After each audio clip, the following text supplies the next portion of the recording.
today shall take place in the spirit of mutual trust, so that we, as leaders, shall lead our country on the path of peace and shall find solutions for issues and problems facing us. Grant us the mercy, O Lord, that we shall today also honor thy name in all we think and do and say. Almighty God, we pray thee, bless our land and all its people. This all we pray in the name of Jesus Christ our Lord. Amen.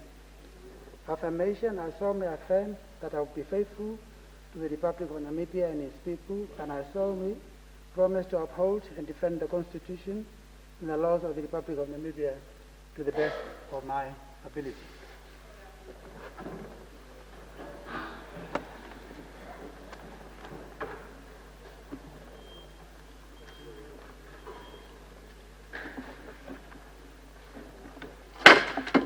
Oops. Welcome back. Today is the 29th October, and we recognize one of our own members who came to this world on this particular day, and that is the Honorable Deputy Prime Minister. We extend congratulations on your birthday, best wishes, good health, and all the best.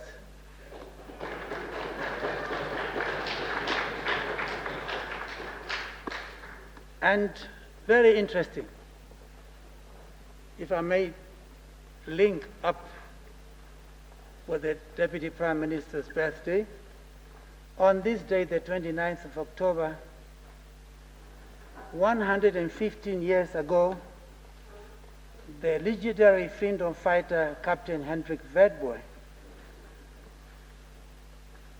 fondly referred to as Opa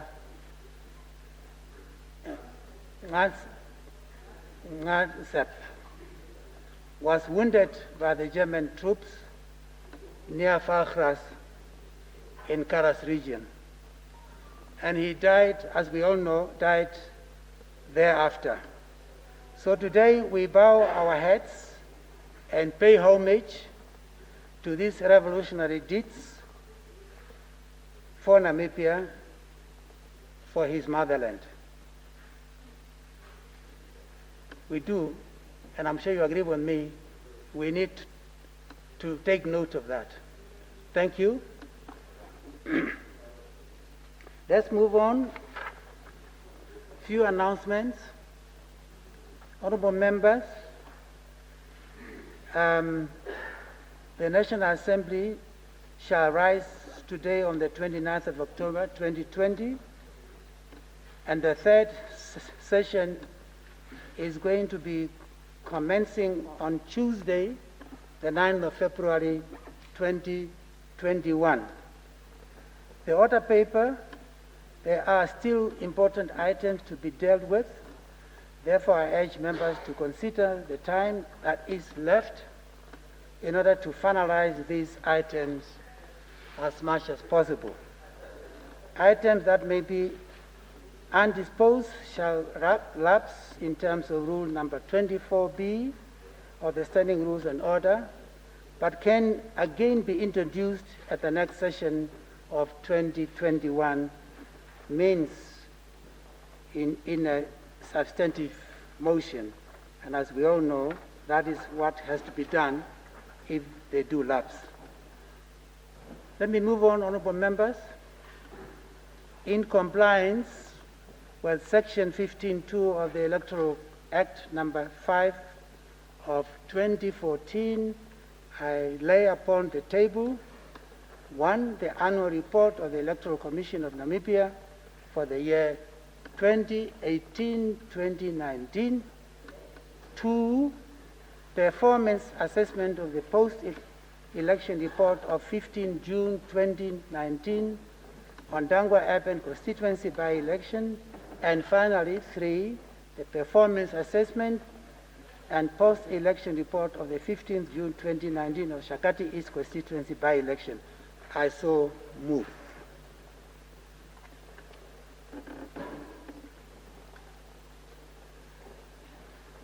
Any petitions? Reports of standing select committees? Other reports and papers? Minister of Finance. Thank you, Honorable Speaker. I lay upon the table reports of the Inspector General on the account of the following: the Ministry of International Relations and Cooperation for the financial year ending 31st of March 2019. Second, Town Council of Otavi for the financial year ending 30th of June 2018. Huh? Pardon? It's okay, please continue. What is Honorable? No, please, let's not engage in it. Oh, Ended, yes. oh, No, ended. Oh. no, but he heard you. Yeah, let's leave it at that. Let's leave it at that. Okay, ended, Honorable Kalakatora. Yeah.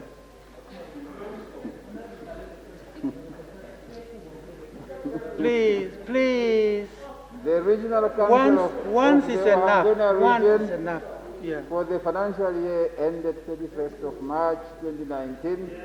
I hope Honorable Said is now happy, Honorable Kalakatora.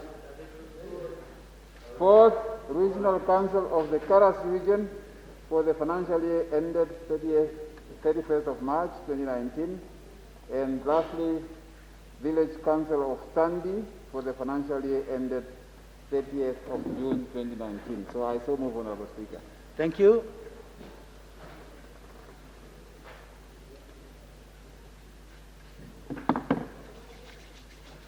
Notices of motions, questions. Honorable Benani. So, the hour and that the House is about to rise. I crave for your indulgence to ask an urgent oral question to the Minister of Information, ITC, and all those technological advancements that we project in terms of this. Thank you. Let's have the gist of the question. Honorable Dr. Pea Mushelenga, Chief of Ondonga Minister. I want to ask you a question about an MTC tower that was supposed to be installed at Amilema around the Mutia area that has been moved due to the fact that other influential politicians have moved the tower. You are very alive to the problem. What is the status of that Amilema MTC tower? Thank you very much. Honorable Minister, you have the floor. Thank you very much, Honorable Speaker. I would like to inform the Honorable Member that I am not the line minister responsible for MTC. MTC, Telecom, and NAMPOS were transferred to the Ministry of Public Enterprises in March, well before I came to the Ministry of Information and Communication Technology.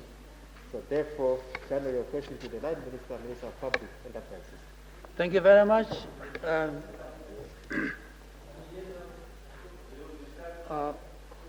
Honorable Minister of Defense. You have a question? Yeah, I have Yes, a question. Please. Yes, please. In fact, I have two oral questions. One is directed towards Honorable Benani,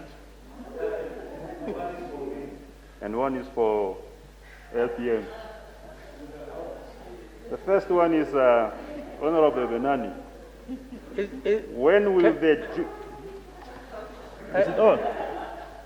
When will when will the duly elected members of PDM come and take their rightful positions in Honorable Parliament? Minister. No. I'm not really sure whether we can entertain. No.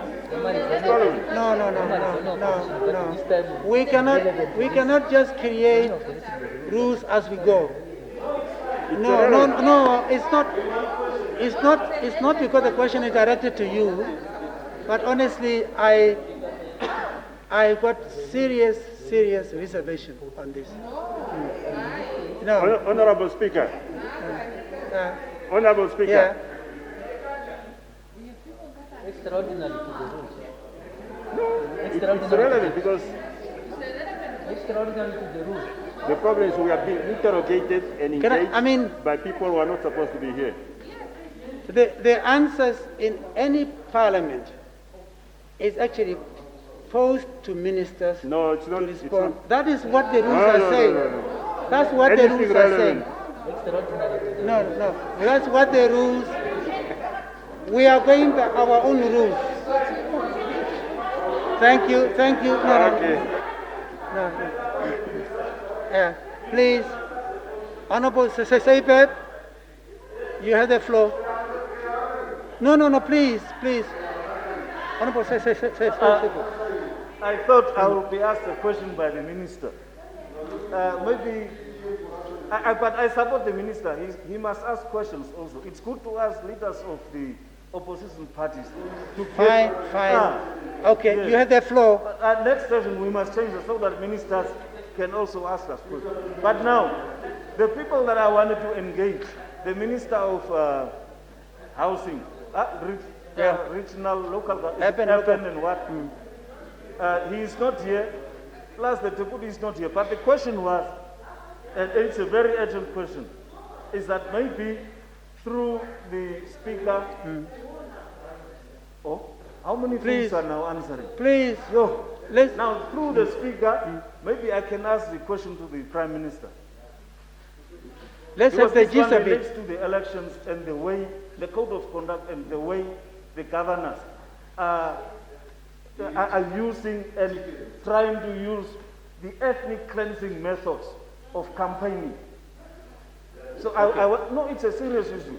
Now, there is a particular, we all know ECN has a code of conduct. Now the governor of the Hardap region, he goes to people's houses and tells them, remove LPM flags, I'm going to give you a bribe pack, and if you don't do that, you will be cut off from drought aid, from food aid, the same thing.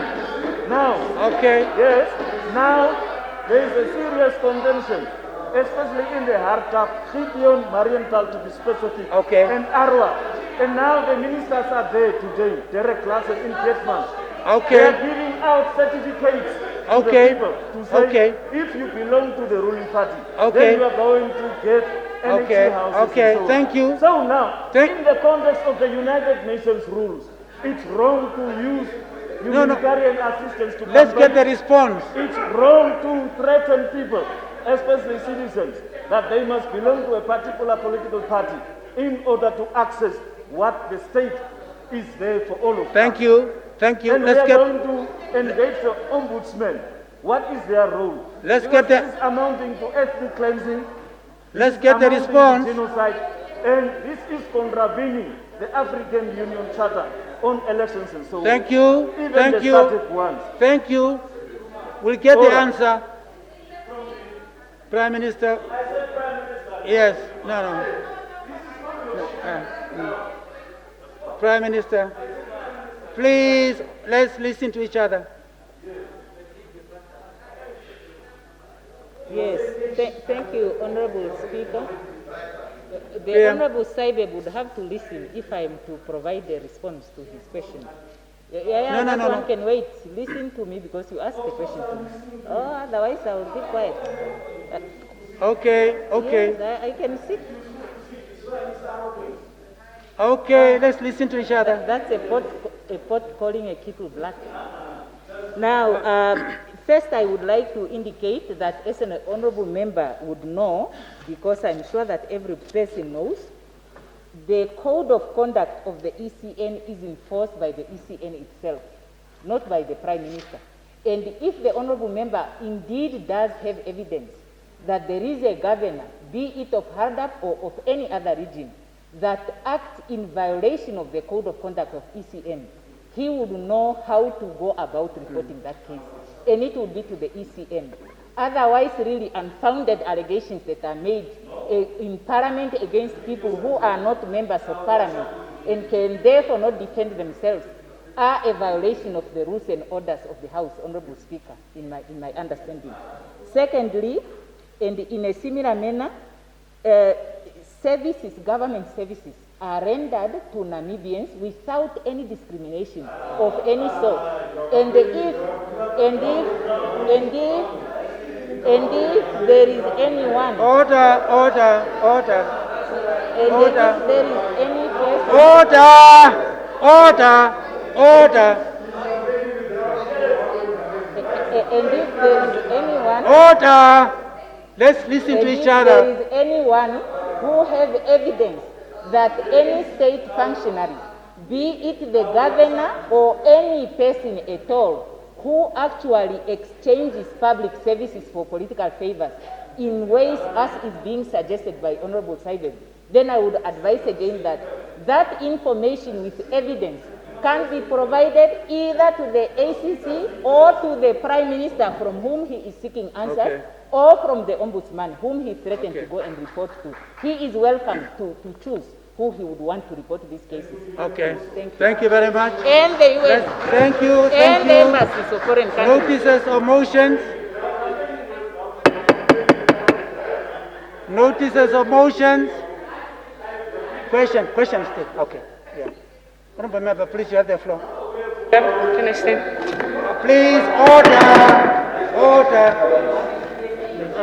Honorable Speaker, I actually have a very urgent question for the Ministry of Home Affairs, Yes. or either his deputy, but I don't see the deputy, but it's quite urgent. It's with regards to the situation at Home Affairs. Yes. The alleged corruption that's going on there, where people are applying or people are posing as Home Affairs employees just to get the information for people applying for business visas. And even the people in Home Affairs are working together with these agents to do business visas. So we have a current situation where there's an investor, and the Ministry of Mines are aware of this investor, who are here to create jobs to the tune of 35,000 Namibians. But he has been delayed to get his business visa. So I wanted to know what's actually happening with that, in that regard. Because he's been delayed to get his visa. The Ministry of Trade is also aware of his application, but he's been going back and forth until this very moment where his temporary visa, a permit actually expired. Okay. So I urgently Now need an answer from The question is directed to the Minister of Home Affairs, but it's not in the House. The Deputy Minister, can you hold? Both the Minister and the Deputy Minister are not in the House. But since it is urgent, you might as well also seek the attention of the Minister when he's in. Yeah. Sorry. Okay. Yeah. He directed me to the ED, okay. And now that's what happened after I engaged the ED. Okay. So please continue to do your very best. Yes, we move on to notices of motions, messages from the head of state, ministerial statements. Minister of Justice. Honourable Speaker, thank you, honourable members, members of the public. I'm pleased to inform you today of the progress made in respect of the law reform efforts to amend the Combating of Rape Act and the Combating of Domestic Violence Act, the Criminal Procedure Act as amended, the Magistrates Court Act, the High Court Act. I also want to make use of the opportunity, honourable Speaker, to appraise this August House and the nation at large on the developments in respect of the Child Justice Bill, the Small Claims Court Bill, the Ombudsman Bill, the Divorce and the Maintenance Bills. The following bills were certified by the Attorney General and submitted to the National Assembly and will be tabled in the National Assembly when it resumes during 2021. Combating of Rape Act 2000 as amended, Combating of Domestic Violence Act 2003, Criminal Procedure Act 1977 as amended, Magistrates Court Act 1944 as amended, the High Court Act of 1990. The bills cover various matters of public interest, such as the increase in sentencing, better protection for children, particularly children with disabilities in rape cases, revised safeguards for victims of sexual and domestic violence, such as obligations on station commanders of various police stations to inquire into cancellation of protection orders, and the consideration of stricter bail conditions of people charged with sexual and domestic violence. The other bills cover issues such as safeguards for protection of primary homes against repossession and the introduction of plea bargaining in an effort to address issues of backlog in the courts, to name a few. It is true, Honorable Speaker, that every attempt was made to table particularly the rape and domestic violence amendments during this session. But the processes involved in the review, drafting and certification of these important amendments took much longer than we anticipated, but it affirms the reality that law reform is a slow and in-depth process. Equally, every effort was made to table it on an urgent basis following the certification from the Attorney General, which was received towards the end of last week, and we needed to accept the limitation of time being against us.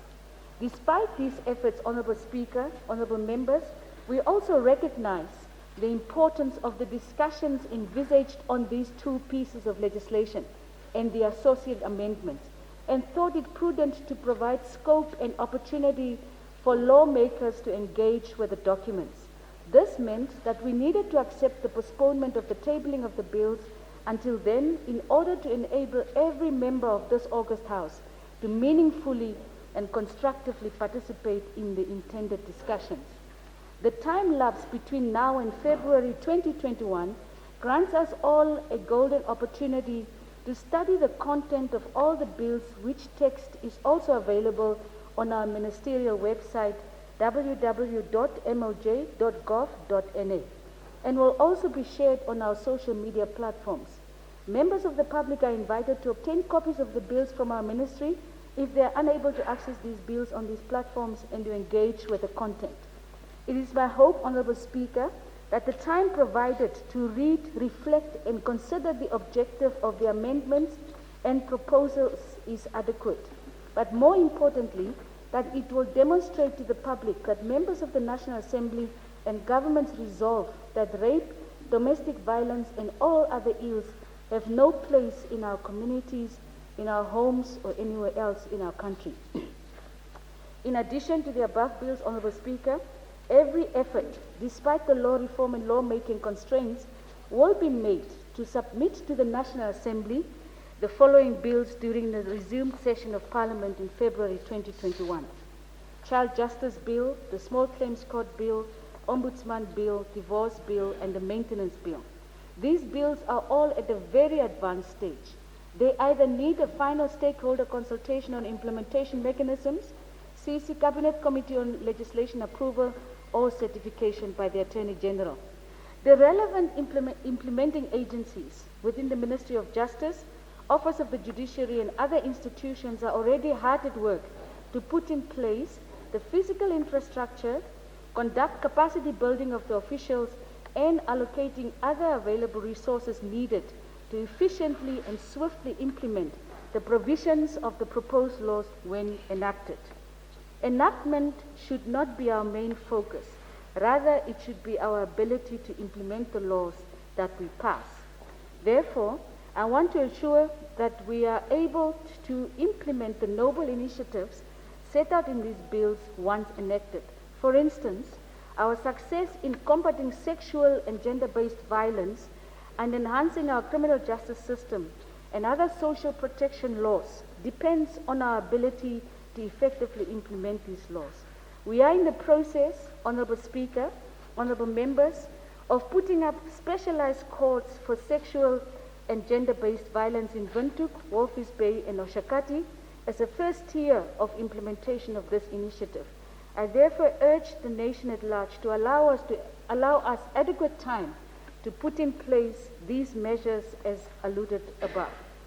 In conclusion, Honourable Speaker, Honourable Members, I look forward to the discussions in February 2021, and I'm hopeful that we will pass the anticipated legislation once discussions are done within the shortest possible time, as part of our responsibility to protect our women, boys and girls against the scourge of sexual and gender-based violence. I thank you.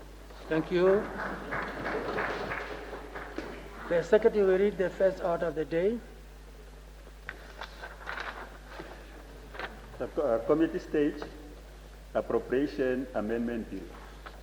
Does the Minister of Finance move that the Assembly now goes into committee? I so move, Honourable Speaker. Thank you. It is moved that I leave the chair. Any objection? Who seconds? Agreed to. I call upon the chairperson of the whole House Committee to take the chair.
The whole House Committee is called to order.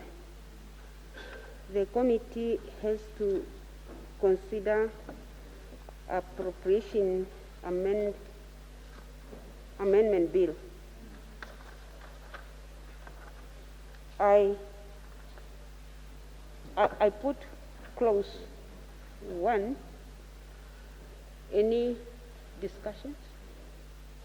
Any objections? Agreed to. I put short title, namely clause 2. Any discussions? Any objection?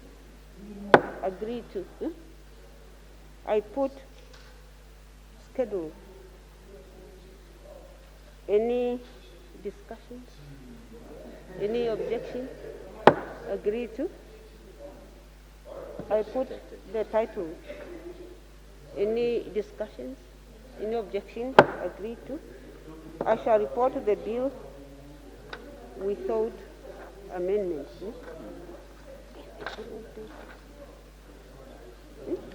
Assent. It is on insert.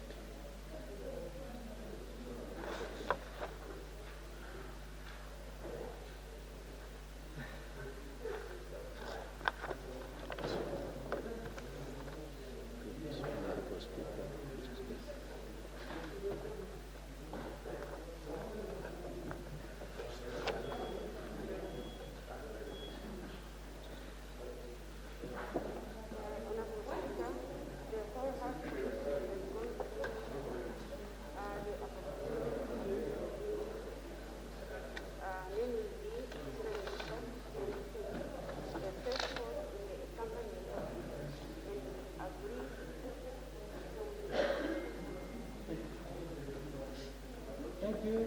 Thank you very much. Let's move on. The second will read the second order. Oh, yeah.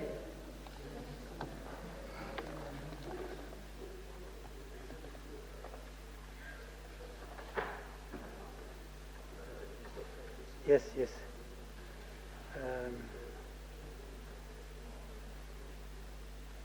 Does the Honourable Minister of Finance move that the bill be now read a third time.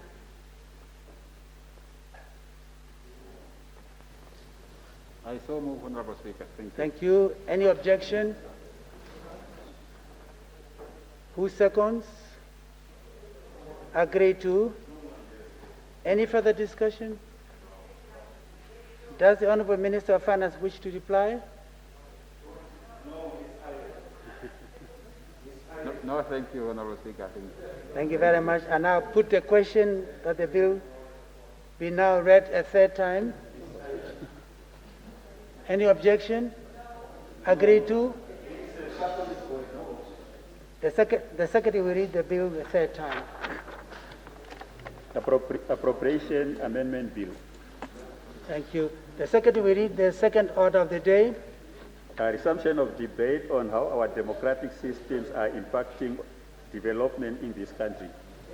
When the Assembly adjourned yesterday, 28 October 20, a question before the Assembly was a motion by the Honorable Kave Kotora that the motion be adopted. The Honorable Sepep was on the floor. May I request, Honorable Sepep? Yes. Could you continue your contribution? That is a proper name. Now, as I'm giving a very important lecture, Honorable Speaker, honorable members, what is the actual cause of corruption in Namibia on our GDP? This question is critical as the cost of corruption is not reflected in the national budgets. Does the overall accumulated cost of corruption over the past 30 years stand at 100 billion or at 1 trillion Namibian dollars? Corruption in Namibia has become a national issue of great economic cost to the country. In the 1990s, government established several commissions of inquiries to investigate and submit reports for possible action to be taken after a number of ministers were implicated in scandals involving corruption. And I'm quoting Henning Melba here and Professor Leslie Blau from the University of Namibia. The first commissions of inquiries were established by President Sam Nujoma in early 1990s, but its reports were not released due to unknown reasons. The reasons could be due to undue pressure from ruling SWAPO politicians using their political dominance to scupper such efforts. The nature of the political system and the dominance of the ruling party, SWAPO, seem to circumscribe the efforts of corruption-fighting agencies. This entails economic costs of enormous proportions as the scale and depth of economic crimes are difficult to quantify, especially during First President Sam Nujoma's reign.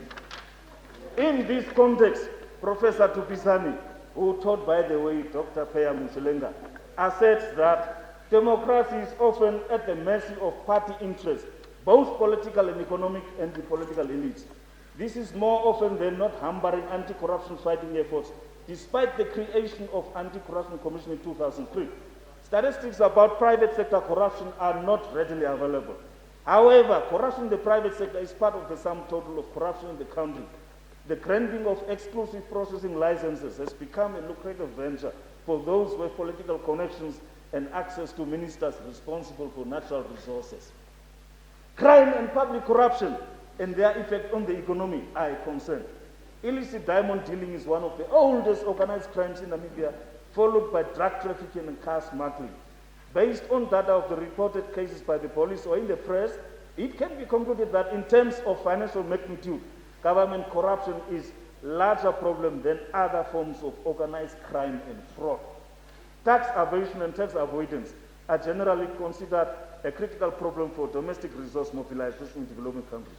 Honorable Speaker, honorable members, Amartya Sen, in Development as Freedom, argues that development consists of the removal of various types of unfreedoms that leave people with little choice and little opportunity of exercising their reason agency.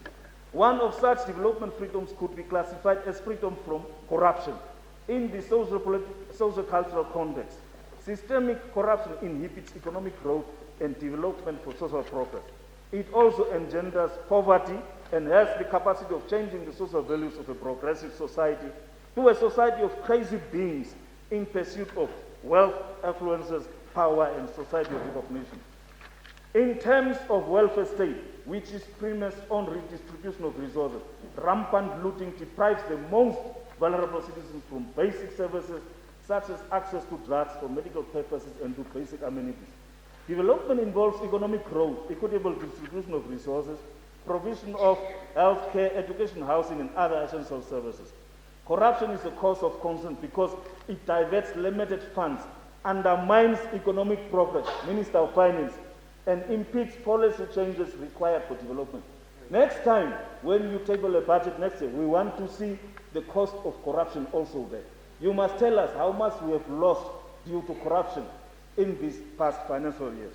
Namibia experienced problems in the health sector in terms of ailing infrastructure of the hospitals, the inadequacy of transport for referral of patients, lack of waiting shelters for expectant mothers near hospitals in particular rural areas, understaffing and lack of medicine, to the extent that former President Hifikepunye Lucas Pohamba appointed a commission of inquiry to look into the activities, affairs, management, and operations of the Ministry of Health and Social Services.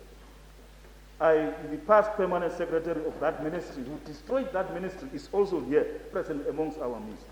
The legacies of the past two presidents also played a central role in the slow progress and the triple challenges of poverty, inequality, and unemployment we are facing today. Normally, some are arguing that the ills of Namibia only started with the current president, Hage Geingob. Now, I want to debunk that one. Let's look at the history of former President Sam Nujoma, because we always say the legacy continues. Now, the legacy of corruption has continued. Now, it could be best summed up as first President Sam Nujoma having led a corrupt ethno-administration in his bid to consolidate ethno-politics, reminiscent of Papa Doc. Francois Duvalier, also known as Papa Doc, was the president of Haiti from 1957 to 1971. Point of order. Point of order. Yes? Point of order. Your light. Wait for the light. Yeah. The rules are clear. Mm-hmm. Which rules? Rule number 116, page 78. Yes. It is clear you cannot refer to a person out of this parliament and discuss No. who is not able to respond and he is not here. Sam Nujoma is not here. Sam Nujoma is not in this house to talk for himself. Please, let's stick to the rules. If you need induction, wait for induction. Read your rules. If you need, can't you read? It's a matter of a general debate. I am giving the performance of the former president. And he's a public office bearer. At UNAM, I can go and write hundreds of books about former President Sam Nujoma. What is wrong? Every day you also quote him here. So that's not a factor to consider. It's a general debate. Now, during that period now, Nujoma too. Yes, all right, hold on. Please, continue. Yes, Nujoma too oversaw and effectively managed a corrupt state. Interestingly, Baby Dog is also seeking state power to further consolidate the clan name. Jean-Claude Duvalier, nicknamed Baby Dog, was the president of Haiti from 1971 until he was overthrown by a popular uprising in 1986. He succeeded his father, Francois Papa Dog Duvalier, as a ruler of Haiti after the latter's death in 1971. He is not here, Nujoma Utoni. President Pohamba, by his own admission, he said it in newspaper, was absent-minded during his term. He had no clue what presidency entailed and what was expected from him. He claimed amnesia. It was reported in the newspapers. In his own words, that he was never informed about Namibia's economic status during his term of office. How said, it could be interpreted as dodging responsibility for the failure on his part as endemic corruption flourished during his time in office. Baby Dog. Perhaps Prime Minister Sarah Kugongelwa Amadila, who was Namibia's long-term finance minister, must be compelled to provide answers. Because during her term as the Minister of Finance, they claimed there was a high growth, but in fact it was a jobless growth. They never saved for today, and they spend it on, we call it consumption, basically.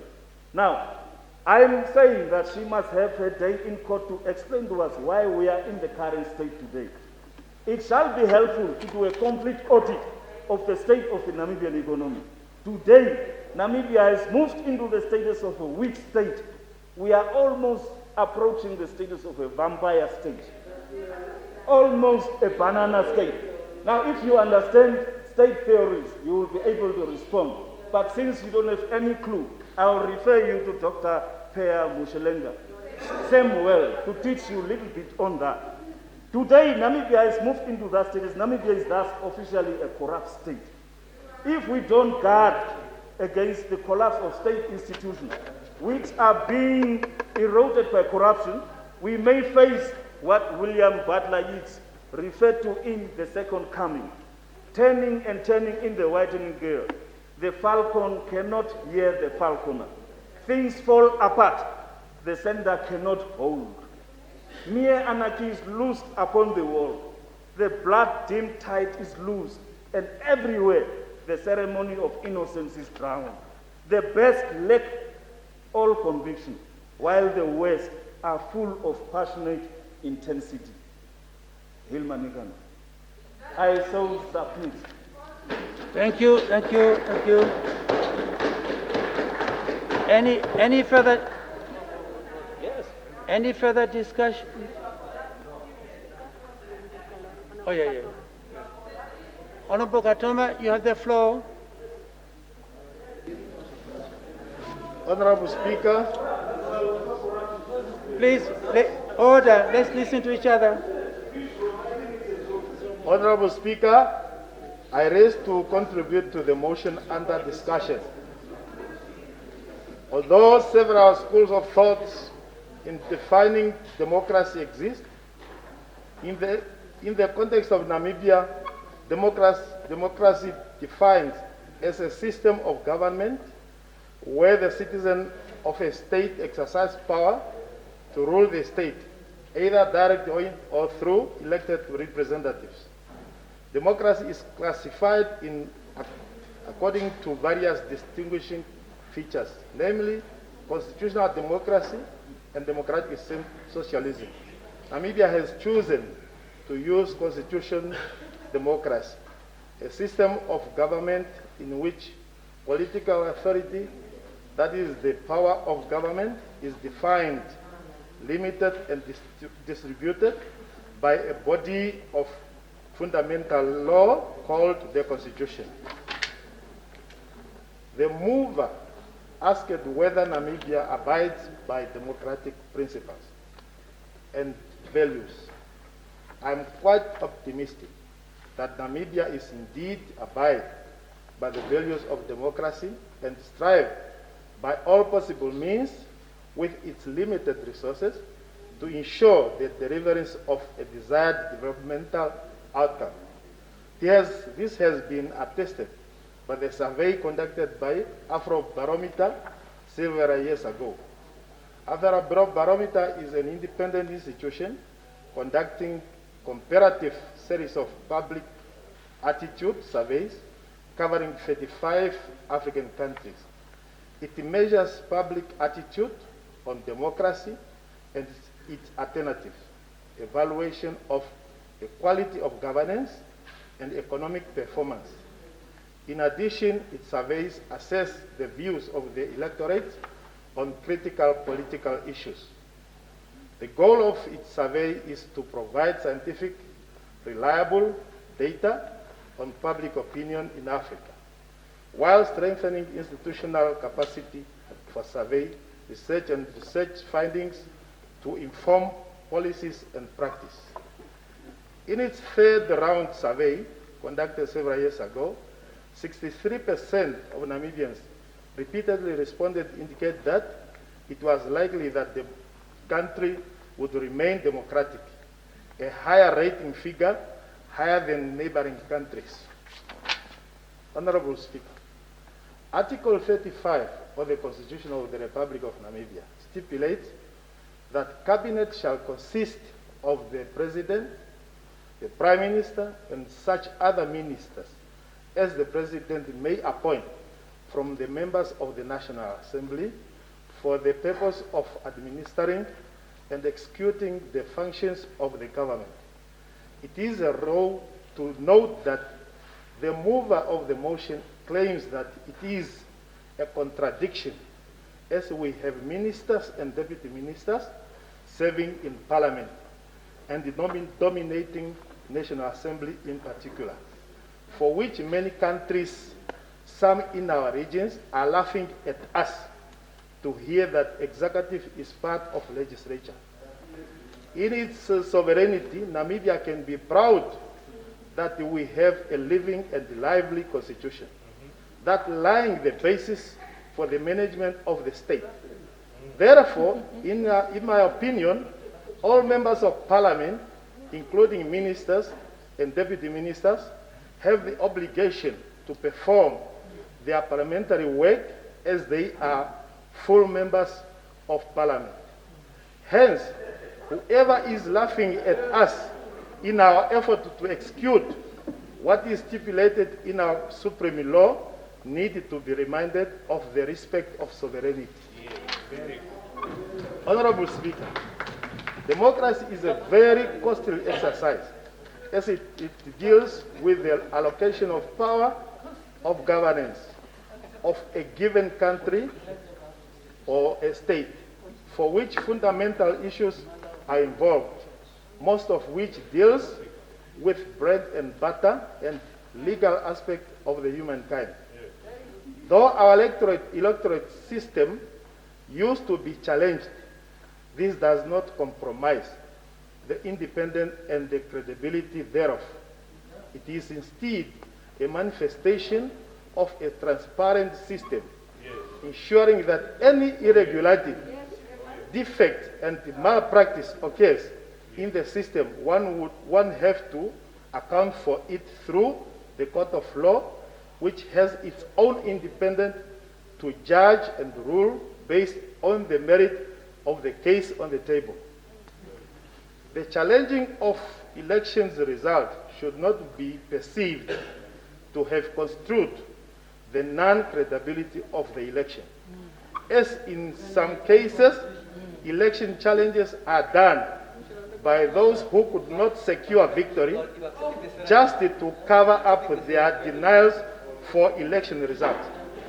It has happened in the past, resulted in one political party refused to take up their seats in parliament some years ago. The inability to convince electorate to vote for party B do not qualify the notion of misleading people that ECN is an institution is being captured. Every activity done by ECN is done in a transparent manner and in every political party's observant. Honorable Speaker, the mover of the motion also claims further that judicial system in Namibia operates in an unconducive political challenged environment that makes it practically impossible to maintain their independence, and further claims that there is no transparency in appointing of judges in both acting and permanent capacity. There is no merit in this claim, as Article 78(2) of the Constitution of the Republic of Namibia stipulates that courts shall be independent and subjected only to this Constitution and the law. It continues further in 3 that no member of cabinet or legislature or any other person shall interfere with the judges or judicial officers in exercising of their judicial functions, and all organs of the state shall accord such assistance as the court may require to protect their independence, dignity, and effectiveness. This is what is exactly happening in our judicial system. And in the event that deviation from this provision occurs, a court challenge has to be instituted against the committee. So I strongly believe that our judicial system is independent and free from political interference of any sort. I am equally do not agree with the mover on the issue of lack of transparency in the appointment of judges, both in acting and permanent capacities, and the age of 65 thereof. In Article 82(1), stipulates that all appointment of judges to the Supreme Court and High Court shall be made by the President on the recommendation of the Judicial Commission. It is an undeniable fact that Judicial Services Commission is well vested with the full knowledge of the judicial fraternity, as opposed to public interview, as proposed by the mover in his motivation version. Whereas, in regard to the appointment of judges who reached 65 years of age, this is done in accordance with the provision of Article 82(4), that stipulates that all judges except acting judges appointed under this Constitution shall hold office until the age of 65. This is also in line with international best practice all over the world. Some countries have even set the retirement age. Do you still have a lot to go? I have one page. A page. Continue after tea. Continue after tea. Okay. Thank you.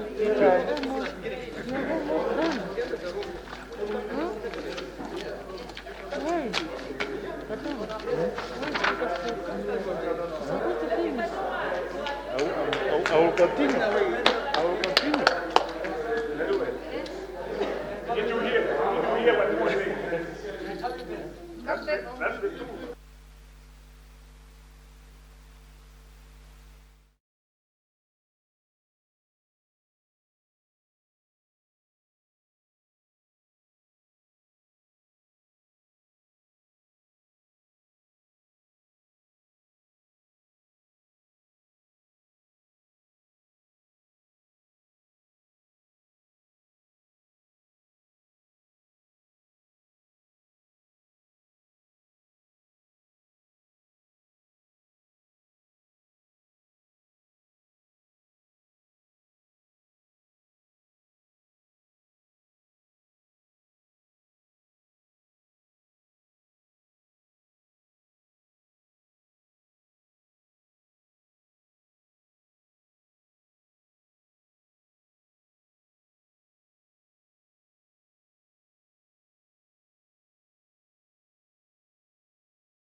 Honorable, who was on the floor?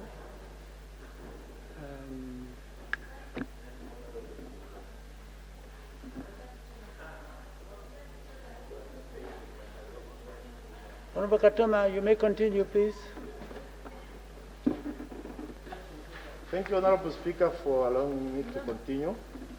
Honorable Speaker, corruption has many negative consequences. I'd argue that, and I'm quoting, corruption eroding citizens' confidence in public institutions and political process. It undermines social trust and the legitimacy of state institutions and ultimately have scaring impact on the rule of law and democratic process, end of quote. It is very unfair to purporting that corruption is institutionalized. In my view, the bottom line of purporting this is to make citizens to believe that government is incompetent, unfair, and uncaring. And when this happens, it is very hard for government to get credit it deserves. It is very important to appreciate the fact that our institution entrusted with responsibility of rooting out corruption, such as anti-corruption, is rendered with full support by all citizens and furnished with all relevant information, enabling it to root out corruption. Honorable Speaker, in conclusion, one wouldn't deny that the fact that a lot still needs to be done in our development effort to reach out. However, this motion has no good intention in advancing developmental and democratic agenda, but it rather aims to label government with blames and negative criticism, advance negativism on government performance. With these few remarks, I raise my case. Thank you. Thank you. Prime Minister.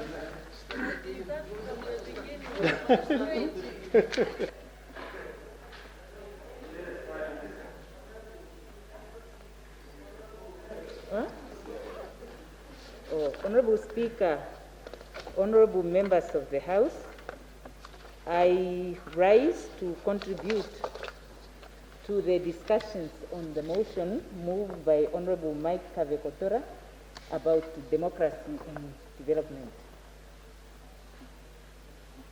Honorable Kavekotora posed a question on the definition of democracy in the Namibian context, putting as two alternatives a system in which the interest of the majority is paramount and a system that provides for democratic rights, including the right to elect representatives of the people through elections and freedom of speech, the separation of powers, the rule of law, and the supremacy of the Constitution. He launched a sweeping attack against the judiciary, the ACC, and the ECM, accusing them of being captured. He made allegations of jobs for comrades in government and of institutionalized corruption, amongst others. Let me start with a question about the democratic system that is in practice in our country. The Constitution aptly states in the preamble that the dignity, equal, and inalienable rights of people are indispensable for freedom, and these rights are most effectively maintained and protected in a democratic society where government is responsible to freely elected representatives of the people, operating under a sovereign constitution and a free and independent judiciary. Chapter 3 of our Constitution provides for the fundamental human rights and freedoms which are inviolable and entrenched.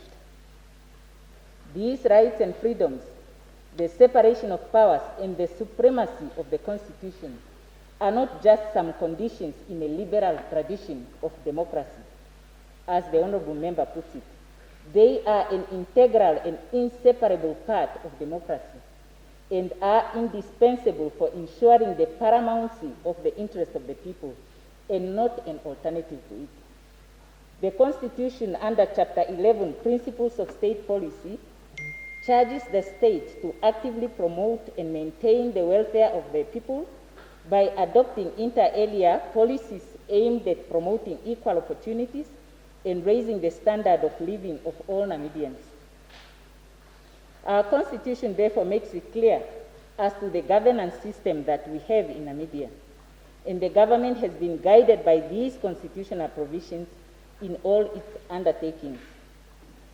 The charge that our democratic systems are not driven by the voters and voters' interests is thus devoid of any truth. Our political party manifesto and our development policies as a government speak to the aspirations of the Namibian people. And this is the consideration on which the people of Namibia have continued to put their trust in SWAPO Party to lead the government in our country, a trust that SWAPO Party takes seriously and has worked with unyielding commitment to honor. Vision 2030, our long-term policy, the NDP's and Harambee Prosperity Plan, have sought to optimize good governance, economic growth and development, and social welfare of our people. And while we still have challenges to overcome, we have also realized significant achievements that have established a solid foundation for the realization of a united and prosperous Namibia that is envisioned under Vision 2030. The economy has shown consistent annual growth rates until recently, when it experienced an onset of externally induced shocks such as the global economic crisis, consecutive years of adverse climatic conditions, droughts and floods amongst them, and recently COVID-19. The government, however, continues with bold efforts, as announced in the midterm budget review statement, amongst others, to deal with these challenges and unleash the full potential of our economy to achieve inclusive and sustainable development. Honorable Speaker, honorable members, Honorable Kaveko Tora made allegations that ministers and deputy ministers are dominating the National Assembly, in spite of the constitutional stipulation of separation of legislative and executive power, claiming that this is making us a laughing stock in the region, as the Honorable Katama indicated. Firstly, I would like to indicate that the Honorable Member conveniently omitted to acknowledge that the presence of executive members in Parliament is the making of the Constitution, which stipulates that ministers must be drawn from the National Assembly and deputy ministers are to be drawn from the National Assembly and the National Council. There can therefore be no threat posed to the separation of powers by the ministers and deputy ministers' presence in Parliament, as this is a requirement of the Constitution. Secondly, executive members are not dominating Parliament as alleged. Assertions of Namibia being a laughing stock on account of the executive members being in Parliament is also devoid of logic, as this system is common in many parts of the world, including here in our region, and is therefore not unique to Namibia. Further, there is no evidence that systems where executives are not members of Parliament are necessarily better. Honorable Speaker, honorable members, while there is no dispute that corruption is a threat to democracy and development, and that this evil has reared its ugly head in Namibia, the honorable member's allegations that powerful, well-connected politicians have institutionalized corruption in Namibia and that corruption has become a part of the Anti-Corruption Commission are unfounded and a regrettable act of politicizing an issue on which we are supposed to present a united front across our political diversity in order to be successful in eliminating. There is no doubt that Namibia has invested significant efforts and resources in fighting corruption in Namibia. And although every case of corruption is a cause for concern, the uncovering or reporting of such cases are testimony of the functionality of the system to fight corruption and an indication of the growing public trust in the commitment and ability of government to deal with reported cases. We shall strive to optimize the established systems and the public goodwill to cooperate with government to root corruption out of our society. In this regard, we shall continue to support the Anti-Corruption Commission and the courts to have the resources and cooperation that they need to carry out their work. Further, the operationalization of supportive legislation, such as the Whistleblowers and Witness Protection Act, will continue to receive priority, even as we struggle to cope with the negative impact of COVID-19 on public finance. As indicated previously, an anti-corruption strategy was adopted and implemented over the period 2015 to 2019, which entails inter alia establishment of ethics committees in OMAS and auditing of processes in OMAS to identify and eliminate opportunities for corruption. I needed to complete the sentence. Thank you. Thank you. Point of order. Is your mic on?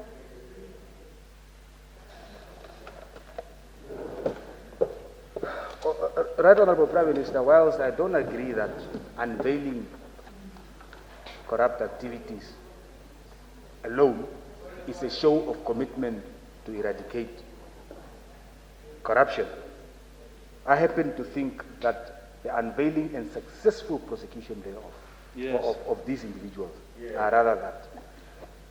But the question that I want to ask is this. When we talk about unveiling corruption, are we talking about corruption that we as the public get from newspapers involving political elite? Or are we talking about a scenario where government has called out a minister for being corrupt? For instance, there are currently allegations that farms have been sold that were meant for resettlement. Yes, Utoni. Has government called that person out?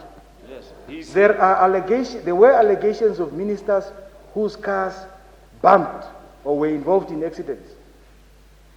These allegations goes to the fact that large amounts of money, don't make me be specific. Large amounts of money have been found in boots of government ministers. Has government called out a political elite? Yes. Has government unveiled government? Is this unveiling at the labor and instance of government? Or are we talking about unveiling that happens because a newspaper happens to find out? Thank you. Prime Minister. Yes, thank you, Honorable Speaker. I will respond to that at the end because I know they will interrupt me if I try to respond. So I will respond to it at the end. So I was saying that the uncovering or reporting of such cases is testimony of the functionality of the system to fight corruption and an indication of the growing public trust in the commitment and ability of government to deal with reported cases. We shall strive to optimize the established systems and the public goodwill to cooperate with government to root corruption out of our society. In this regard, we shall continue to support the Anti-Corruption Commission and the courts to have the resources and cooperation that they need to carry out their work. Further, the operationalization of supportive legislation, such as the Whistleblowers and Witness Protection Act, will continue to receive priority even as we struggle to cope with the negative impact of COVID-19 on public finance. As indicated previously, an anti-corruption strategy was adopted and implemented over the period 2015 to 2019, which entails inter alia establishment of ethics committees in offices, ministries, and agencies, and auditing of processes in offices, ministries, and agencies to identify and eliminate opportunities for corruption. A sequel to this strategy will follow upon finalization of the review of the implementation of the first strategy. Honorable Speaker, honorable members, Honorable Kavekotora unleashed a tirade of attacks against the judiciary, as I said, accusing it of not being independent and of being captured. Article 78, sub 2 of the Constitution requires the judiciary to exercise its constitutional function independent of other organs of the state. And Ruppel defines judicial independence as the degree to which judges believe they can decide and do decide consistent with their own personal attitudes, values, and conceptions of judicial role in their interpretation of law, in opposition to what others who have or are believed to have political or judicial power think about or desire in like matters, and particularly when a decision adverse to the beliefs or desires of those with political or judicial powers may bring some retribution on the judges personally or on the power of the court. Now, Honorable Katoma has cited Article 78(3) of the Constitution, which prohibits members of cabinet or legislature, or any other person for that matter, from interfering with the functions of the judiciary, and also obliging the other organs of the state to accord assistance to the courts in order to protect their independence, dignity, and effectiveness. The honorable member could not come up with any evidence to support his allegations against the court. I can confidently state, without any fear of contradiction, that the executive has never interfered or sought to interfere with the independence of the courts. The honorable member's attacks against this important institution of our democracy and its operatives is unwarranted, very much concerning, and indeed unbefitting of a member of this august house, especially given the constitutional provision that require us to support the courts and to respect the separation of powers. Our courts have upheld the best international standards of ethics and professionalism in the discharge of their functions, thus inspiring respect both at home and abroad. There has never been bias of any kind shown towards government in the rulings of the court, and the records of the court on its rulings reflect a number of rulings against government, which rulings were all respected by government. The honorable member alleged the lack of transparency in the appointment of judges, and here again Honorable Katoma refuted that with evidence of what actually does happen. It is the Judicial Service Commission that recommend to the President the persons that are to be appointed as judges, so the President does not have unfettered discretion in the selection of who becomes a judge. And the Judicial Service Commission, as we all know, is a creation of the Constitution comprised of the Chief Justice, the Deputy Chief Justice, the Attorney General, and 2 members of the legal profession nominated by organizations representing the interests of the legal profession. The Commission draws its candidates for recommendation for appointment to the President from designated organizations, and following a due evaluation of the so nominated candidates by the Commission to determine the suitability for appointment to these positions. Judges are therefore appointed in a transparent manner and in a manner that eliminates any political subjectivity. The removal of judges from office is also done on the same, following the same process, with the President removing a judge from office only on the recommendation of the Judicial Service Commission. The accountability system for judges also allows for lodging of complaints against judges by members of the public with the Judicial Service Commission, which is empowered to investigate complaints in accordance with procedures laid down in the regulations to the Judicial Service Act. In terms of the Judicial Service Act, the President must remove from office a judge whom the Judicial Service Commission has advised the President to discharge. There is thus no political influence, direct or indirect, in the appointment and discharge of judges and acting judges, nor is there a political culture that erodes the independence of the judiciary and of judges as alleged by the member. It is also public knowledge that the appointment of ECN members is done in an equally transparent and objective manner, with candidates identified by a designated statutory body, which submits a list of candidates to the President, from which the President proposes candidates to this House for approval. In fact, the last time this appointment was done, Because that body could not conclude its work, it was a parliamentary committee that eventually drew up that list of candidates for the consideration of the President. Honorable Speaker, honorable members, the Honorable Kave Kotora claims that our elections' credibility has always been questionable, and this allegation is baseless and contradicted by the findings of international observers who monitor our elections. The Honorable MP's unfounded allegations are simply a representation of a culture of refusal by losing parties to accept election loss, which has manifested itself in the form of lawsuits after almost every election. While our laws guarantees the right for aggrieved parties to approach the courts for relief, it is incumbent upon us as players in the political field to embrace the reality, Honorable Kave Kotora, that electoral votes are allocated by voters through the ballot and not by the court or ECN.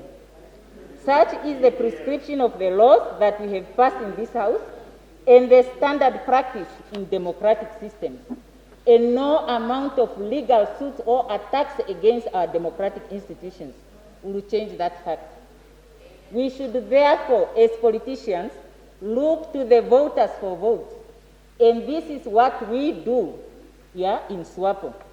We, as political parties, will do so by discharging the duties entrusted to us as representatives of the people and conducting ourselves in a manner that inspires the voters to entrust us with their votes. We in SWAPO have not and will not seek to capture any person or institution, not the court, not ECN, not ACC, or anyone else. Honorable Speaker, honorable members, I would like to touch on the issues of inequalities and meritocracy in the public service as I move towards concluding. The background to the situation of inequities in our country is familiar to all of us and is acknowledged under our laws, including the Constitution. Such is the basis for the statutory provisions under our laws aimed at bringing about redress of this situation. A number of laws and policies were put in place subsequent to these provisions, including constitutional provisions, and additional initiatives are being finalized, including the Economic Empowerment Bill, the Women's Economic Empowerment Framework, and the guidelines for procurement preferences for different categories of previously disadvantaged persons and also Namibian enterprises. With regard to application of meritocracy in employment in the public service and the allegations of jobs for comrades, I have previously spoken about how government is promoting transparency, accountability, and the culture of performance in the public service. Besides the requirement for interviews as a selection tool for recruits into the public service, we are implementing the performance management system to ensure performance monitoring and accountability for non-performance. A disciplinary code is also implemented to ensure compliance with the governance framework both in the recruitment and promotion as well as the conduct of staff. The allegations of jobs for comrades are thus baseless and rejected. And the Honorable Kavekotora, am I pronouncing your name right? Yes, yes. Kavekotora. Honorable Kavekotora, I'm doing an excellent job in pronouncing the name, unlike you who cannot pronounce Kugomje. Now, Honorable Kavekotora himself worked in the public sector. Now, I don't know whether by this statement he is suggesting that when he actually secured those positions in the public sector, he was a SWAPO member and he got those positions by virtue of being a SWAPO member, in which case he benefited from corruption and he should pay back what he got from the job which he got corruptly, or he should just admit that his allegations are baseless indeed because he did manage to secure those positions in spite of him not being a SWAPO member. But I will encourage those with information. I would encourage those with information about any transgressions in the appointment and promotion of staff in the public service to provide such information to the authorities for appropriate action. I indicated earlier that as part of the fight against corruption, OMAs are required to identify and review processes that are susceptible to corruption in order to mitigate risks for corruption. Processes such as recruitment, allocation of resources, including the rights to harvest natural resources, and procurement are candidates for such review. There was reference to exposure of our system to the risk that our relations with international partners will result in our national interest being compromised. Firstly, I would like to indicate that negotiations for bilateral and multilateral agreements are conducted by our government, bearing in mind the need for us to optimize our national interest, just as we know other countries are striving to achieve the same for their own countries. We are conscious of public concerns about some foreign operators in our economy whose business practices are believed to be uncompetitive and having a crowding out effect on our local companies and hindering efforts to industrialize. On this, I wish to indicate that many initiatives are being pursued. Specific legal frameworks such as the Investment Act and Public Procurement Act have been reformed to support the optimal participation of local enterprises. Further, the industrialization and growth at home policies will provide a needed boost to the national efforts to promote higher economic growth, industrial development, and job creation. And I'm sure that in this regard, the Minister of Industrialization and Trade would be happy to share the details of the specific activities that have been identified to be implemented under the Growth at Home strategy.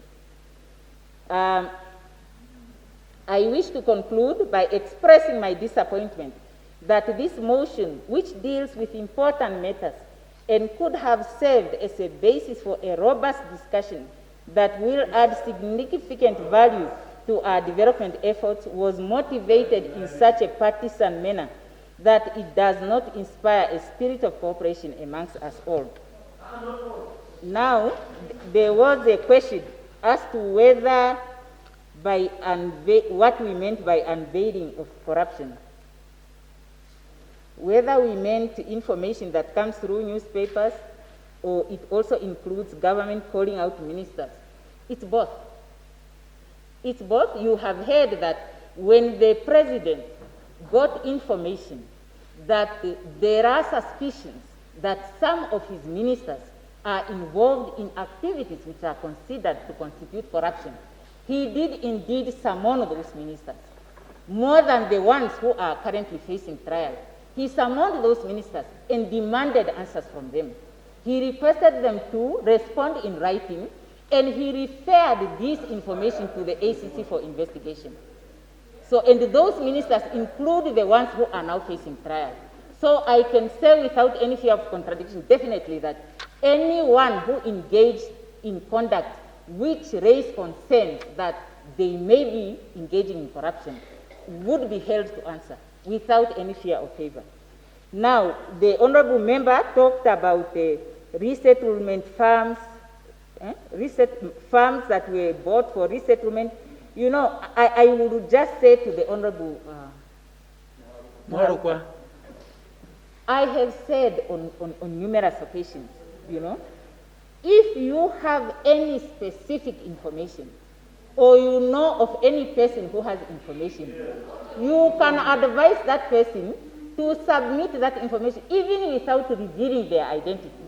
They can drop it there at the office of the Prime Minister, and if you don't trust the Prime Minister to report the information, they can also publish it. They can publish it, since you seem to not believe that when these cases are reported to us, we will do anything. But it does not help us to just make insinuations. If a person bumps a government car, administrative measures and criminal measures would be taken as is warranted by the situation. If the conduct of a person constitutes a criminal activity, that case would be recorded by the police. There are cases of ministers who are answering in court, cases having to do with the use of government cars.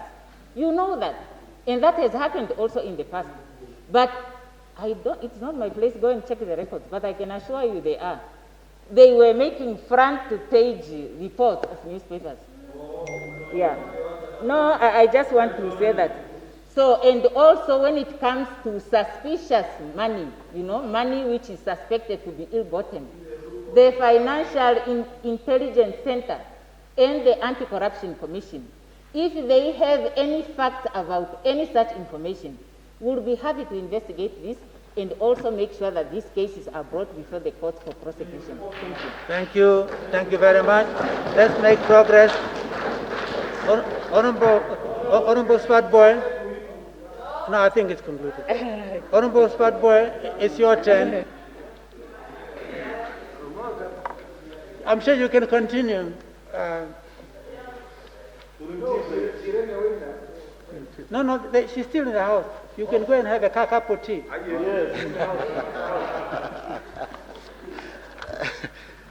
Thank you, Honorable Speaker, sir, for the opportunity given unto me. Honorable Speaker, the motion that we are discussing in this August House is an important one. And I must commend the Honorable Kavakatora who introduced this motion, who is a person of notable achievement.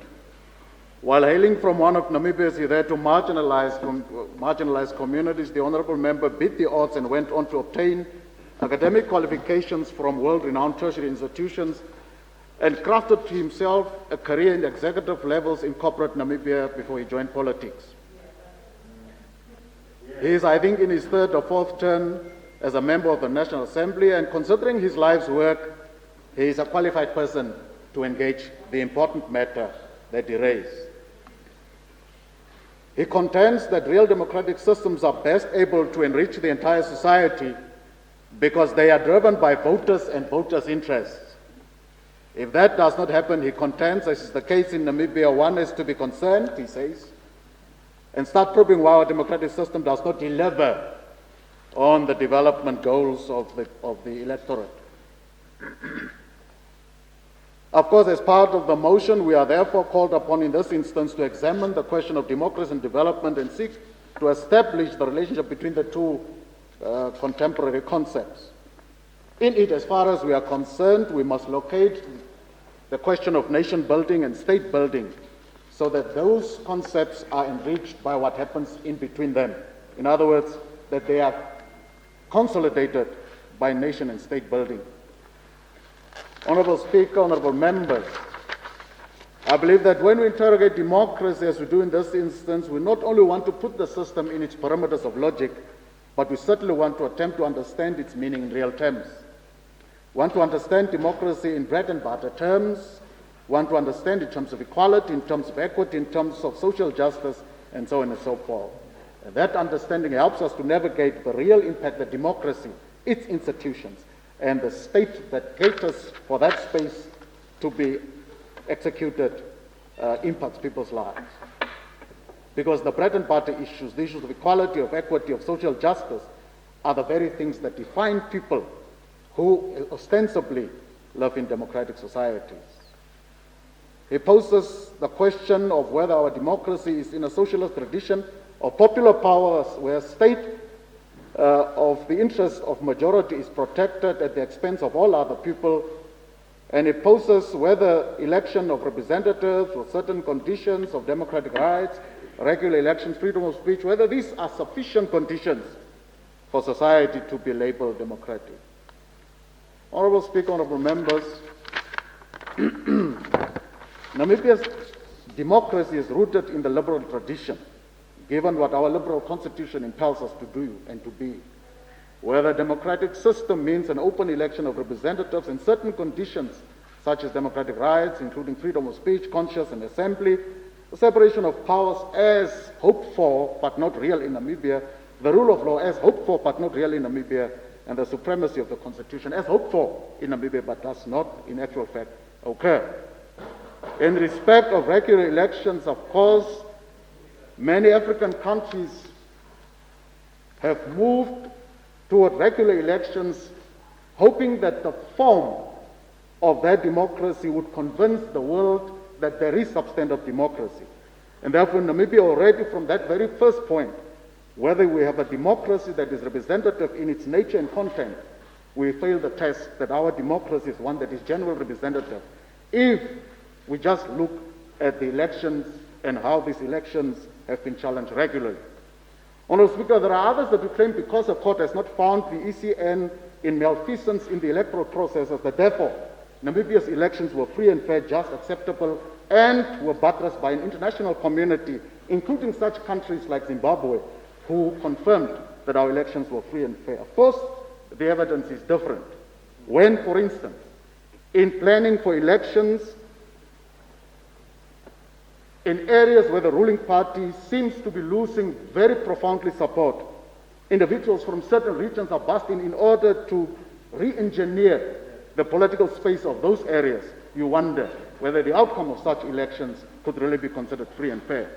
Honourable Speaker, you also want to question, as part of the democratic process, whether in terms of the pre-election processes, whether the supreme power of ruling party and state in Africa allows any electioneering itself to be free and fair. So those are the points in limit, the points that we have to ask before we get to the real issue. Honourable Speaker, sir, we proceed and quickly go to the preamble of the Republic, which says in the Constitution that we make as a country a commitment to the inherent dignity and the equal and unalienable rights of all, emphasis, members of human family as indispensable for freedom, justice, and peace.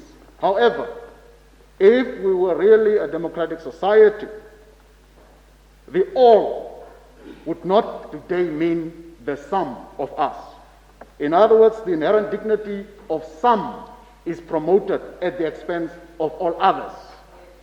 The inherent dignity of the elite is promoted at the expense of all others. The pursuit of happiness for the elite is promoted at the expense of the ordinary, poor, disenfranchised, rural, and poor urban Namibians. Yes. John Stuart Mills produced the first writings of development democracy in the 18th century, in which he describes the central value of a democracy as one that promotes the highest and harmonious development of individual capacities. In Africa, and certainly Namibia, the highest and harmonious development of individual capacities rests with the elite, their families, and the networks for which they occupy state positions. Honourable Speaker, consecutive Africa barometer surveys consistently found widespread acceptance of the Constitution of the Republic, with over 60% of respondents expressing support for its core values, such as the provision of free political activity, a free press, freedom of association and assembly, and therefore Namibians in essence value what the Constitution poses to be. However, when you go deeper and look at whether this country is a democracy or whether it is a majoritarianist system, you would, by virtue of the facts contained in the day-to-day evidence of our existence, concur that we're actually more an elite-captured majoritarianist state. For example, look at who is the Auditor General, who is the Prosecutor General, who is the Inspector General, who is the Chief of Army, who are those in parastatals, who are the ambassadors, who are all those individuals that are in the judiciary. And therefore, it would be correct to suggest, as I do in concurrence with the Honourable Member, that the independence of the judiciary is a far cry from the reality when well-known party members of SWAPO, the ruling party, have been appointed as Chief Justice, Deputy Chief Justice, Judge President, and all those other things that we know of. And therefore, such a system in which majoritarianism, or we could also call it ethno-nationalism, is the key defining feature of our daily existence. Such a society cannot be defined as a democratic society. Honourable Speaker, honourable members, when we look quickly to transit to the question of development, We contend that precisely because we are not a democratic system of state, and therefore we are a defective democracy, at best a majoritarianist state, precisely because of that factor in which some ministries and offices and agencies are completely occupied by one or the other ethnic group, despite the claims of the Honorable Prime Minister that the system of appointment to civil society is actually transparent and done in an accountable way, despite her strong suggestion that the system produces good outcomes because the system is strong. We have, therefore, to conclude, precisely because we are not a democratic society, that we could not develop. And precisely we are not a democratic society, we could not build nation. And precisely because we are not a democratic society, we are also not a society that could engage in nation building, and therefore we are a country that will continue to be underdeveloped for as long as we know. And the evidence, again, is there. We have Namibians whose lives and livelihoods are severely constrained and threatened by protracted spoils of drought. Yesterday, I asked the question, what is government's intervention going to be in respect of the question of drought, where farmers are about to have their entire livelihood collapse? No answer was given by the Minister of Finance. There are Namibians in the rural agricultural sector who are about 70% of the populace. Their lives are supported by agriculture. A genuinely democratic government that would look at the lives and livelihoods of the people on the basis of the highest and most harmonious development of the most important individual development capacities, that government would have responded to this question of mine on the question of survival of the agricultural sector by immediately taking actions to correct the conditions in the farming sector. Honorable Speaker, we have tens of thousands of graduates who do not find jobs, the multitude of working folks who cannot buy houses, the thousands of school-going age young Namibians who fell out of the system at grade 10, the growing number of dysfunctional homes headed by single parents, grandparents, and children. There are hordes of women who give birth in tents, hundreds of sick people who go to clinics and hospitals in areas such as ASAP Block and all over the country who cannot find medicine. Sanitation and safe water remain pipe dreams for the majority of Namibians. The list goes on and it even gets to become bleaker and bleaker. This, Honorable Speaker, occurs while Namibia is rated as the third wealthiest nation in Africa.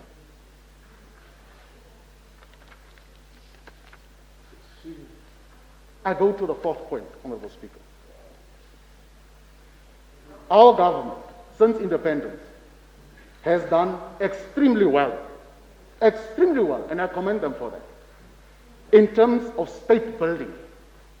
Around the world, Namibia is recognized as one of the countries that does not fall behind in terms of creating the necessary institutions at state level to deal with a number of issues. If you look at ACC, we are on par with international standards. We have created an anti-corruption commission. We have an ombudsman's office. We have all international agreements that we enter into. We ratify the necessary laws to create the subsequent institutions that our international commitments permit us and expect from us to do. We are good at that. Then it ends there. When, for instance, as part of the state building process, a key institution such as the ECN is controlled by a ruling party group of functionaries, you begin to question the ultimate commitment to democracy in that key institution. Honorable Speaker, our government has done very well, as I said, in terms of state building.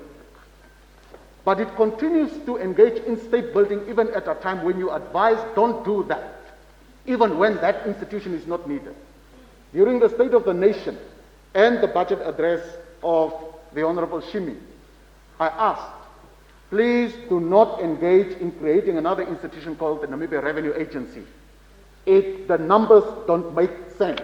You are not going to increase to get greater tax collection than before. You are doing well as we speak. They went ahead, created an institution, and went back to what the Honorable Hage Geingob, as he was Prime Minister then, said. And I have his book, the PhD, State Formation in Namibia, Promoting Democracy and Good Governance, by Hage Gottfried Geingob, March 2014. On page 204, he says, amongst other things, he says, there are allegations made by some that only few are getting rich and the majority are left out. He says questions are being asked if the government's policy to empower blacks or individuals, is it working? I skip, he says, there is some truth to the allegations in terms of the economic outlook. A new economic class is being created without any deep transformation of society. Those who have already been affirmed continue to be affirmed again and again. And then he goes on and says, within the civil service too, I concentrated on ensuring that its composition reflected the diversity of the population. He says this. However, as already pointed out of late, voices of favoring and nepotism are gaining ground. He says this in 2004 already. And the NRA is created, and somebody from some place at the Bank of Namibia is taken and placed there. Then on page 205 he says, and I will quote this wholeheartedly and as it is written, lately accusations are serving that one ethnic group is being favored by the government. Paramount Chief Kwema Riwak of the Ovahero claimed, and he quotes, government and the semi-government agencies are dominated by SWAPO and the Oshiwambo. He alleged that all the commanders of the NDA are Ovambo. Most of the ambassadors are Ovambo. Almost all parastatal companies are run by Ovambos. Ovambos get most government bursaries, loans for housing and new businesses, and land reform and resettlement projects. Such concerns, real and perceived, are beginning to undermine reconciliation. End of quote. I would say such concerns undermine democracy, development, and nation building. Honourable Speaker, I must round up. I thank you so much for your time. Let's listen to each other.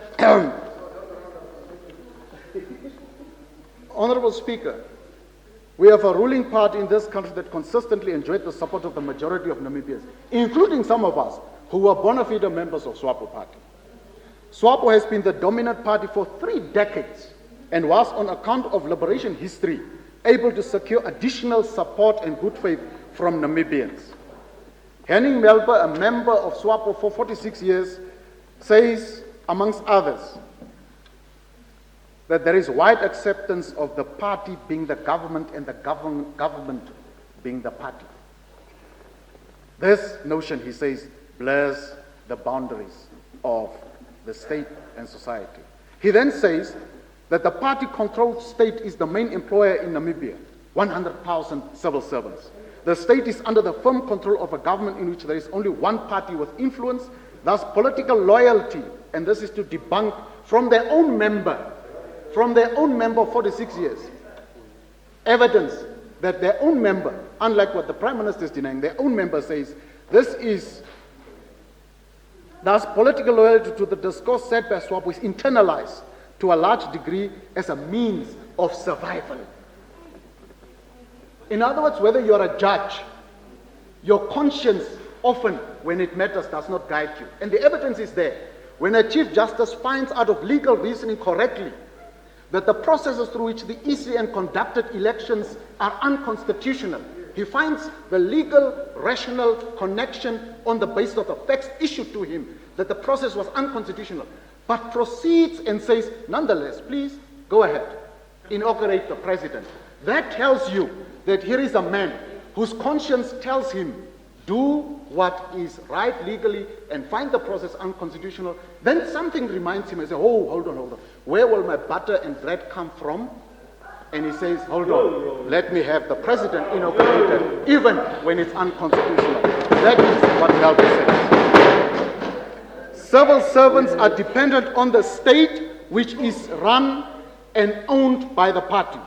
The party is perceived to be the decisive factor behind the state as an employer that provides one job and secures one's income. Almost all officials who decide on recruitment for high-ranking positions have strong party loyalties, thus publicly articulating deviating views and privately speaking the truth that hurts them. That is why an in-law of the Right Honourable Prime Minister who would receive over $6 billion in state tenders, and it would be okay. It would be okay that they would keep on receiving such type of tenders, even when other Namibians are much more competitive. I want to, Honorable Speaker, as a roundup, as an internationalist, debunk. Utoni, you want to start? You want to start? Hey, you want to start? You want to start? You want to start? Baby dog, sit down. You want to start? You want to start? No. You want to start? You want to start? On the point of order. You want to start? Point of order. Listen, you are a tribalist. You are a tribal party. You and your father are tribalists. You are dogs that don't deserve. You are a fool. You are a thief. You are the one that wanted to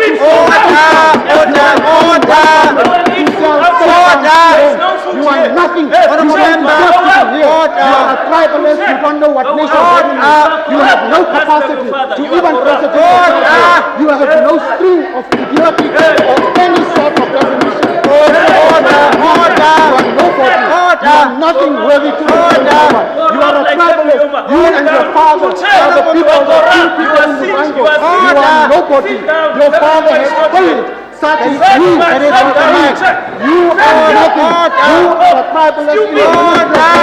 You are the one giving strength to people that don't even come from our regions. You are the one that wanted to lease land to a tribal project.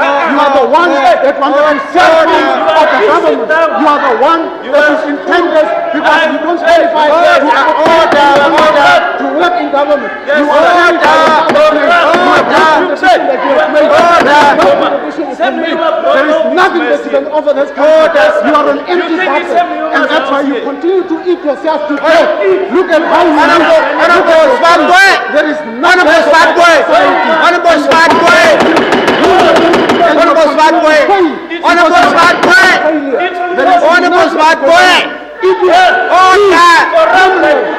Close the mic.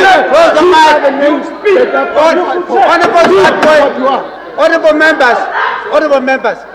Order.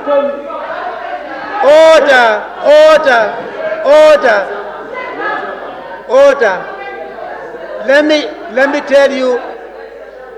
tell you, there is no need for honorable members, please. Honorable member.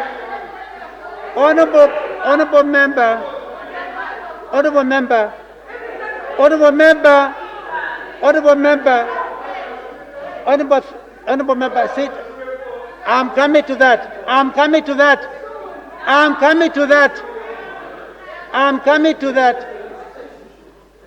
Honorable member. Honorable member, please sit down. Honorable member, please sit down. Honorable member, please sit down. Honorable member, let's have order. Let's have order. Let's have order.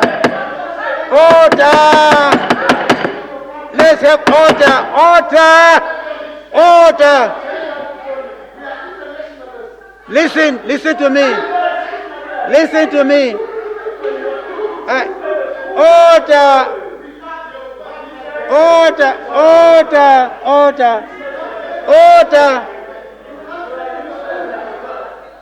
Order, honorable members, let's have order, let's have order, please, order.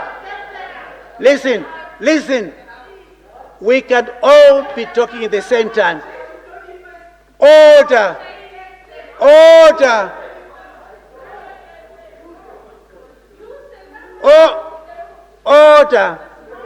Let me say this. Honorable members, you are entitled to make your intervention. If a member calls for a point of order, that point of order must be heard. Now, Honorable, either Honorable Noyoma or Honorable Nikano, one of them, you were standing up on a point of order. And I was drawing your attention, Honorable Swartboy, to that point of order. All what we need to, wait please. Order, order. All what, we are big enough to contain ourselves. That is the approach that I'm insisting on you. Now, Honorable Swartboy, you have not yet concluded. There was a point of order, and I want to hear that point of order. Honorable Nikano, you wanted to speak on a point of order? Yes, yes? Okay. Can you wait for your mic? Wait for your mic. Yes, Honorable Speaker, honorable members. I wanted to raise a point of order on rule number 115. When there is a grave disturbance, in this August House, and it has become a norm in this very August House, where honorable members have the audacity to attack some of the honorable members, particularly when they are members of SWAPO party. It is becoming a norm, and some of us, some of us as members of parliament as well in this August House, we cannot sit and witness an August House being generated by some members of this August House. Order. No, members please, cannot be let her have a insulted say. by other members. Let her And I finish. want to say that those who think they can sit here and attack other members, Thank you. the public out there in the Thank you. Namibian nation Thank is you. not happy with what is happening here. Thank you, thank you, thank you. Thank you. Yeah.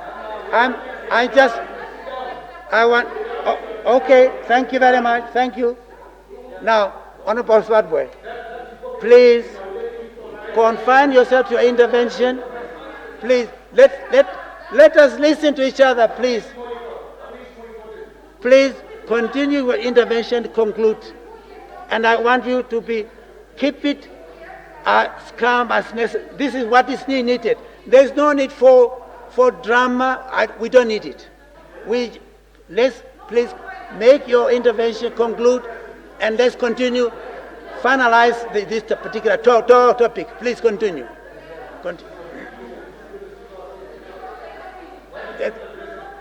Let's have the mic. Please. Let's have order. Let's listen to each other now. We don't need to get at each other. Let us calm down and make constructive intervention. That's all what is needed.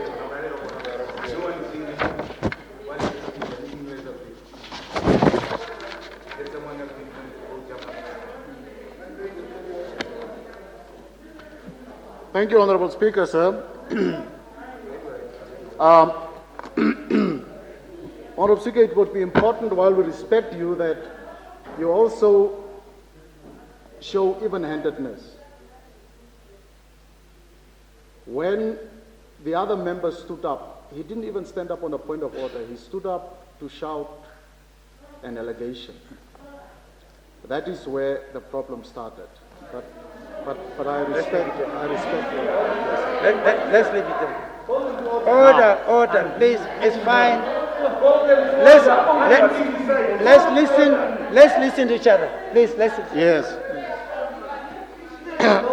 So, Honorable Speaker, I would advise many Namibians to actually acquaint themselves with what is contained here by the Honorable Dr. Keinkop, as he then was Prime Minister, now President, that many Namibians would see the state formation and all other issues that he's arguing here. Very, very enriching indeed, and very educating to many to read in terms of nation building, but also in these types of debates to openly speak about the issues that concern us. and not to shout and scream things and labels to others and then outside be quiet about it, because we are very capable of doing exactly what we are doing outside as well.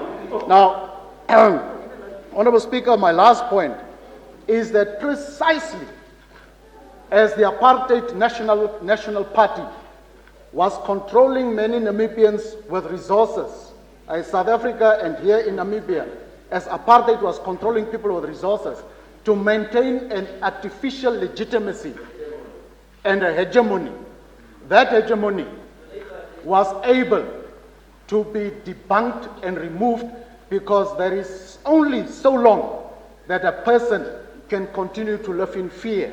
There is only so long a period when a person will allow him or herself to be ruled by dictators who do not want to listen to the interests of the people. And what has happened, and this is my last point, is once the people stopped fearing the rulers, as is the case in Namibia, they were able to remove them by hook or by crook, as will happen here. When the Nationalist Party left government, they completely disintegrated, just like UNIP in Zambia. That is what I foresee will happen with the current ruling elite, that are neither democratic nor oriented toward development, do not have the experience to pull people out of poverty, and have built a massive experience of how to loot, how to steal, and how to cover up. This fish rod story would long have been dead had an international approach not been alive to it.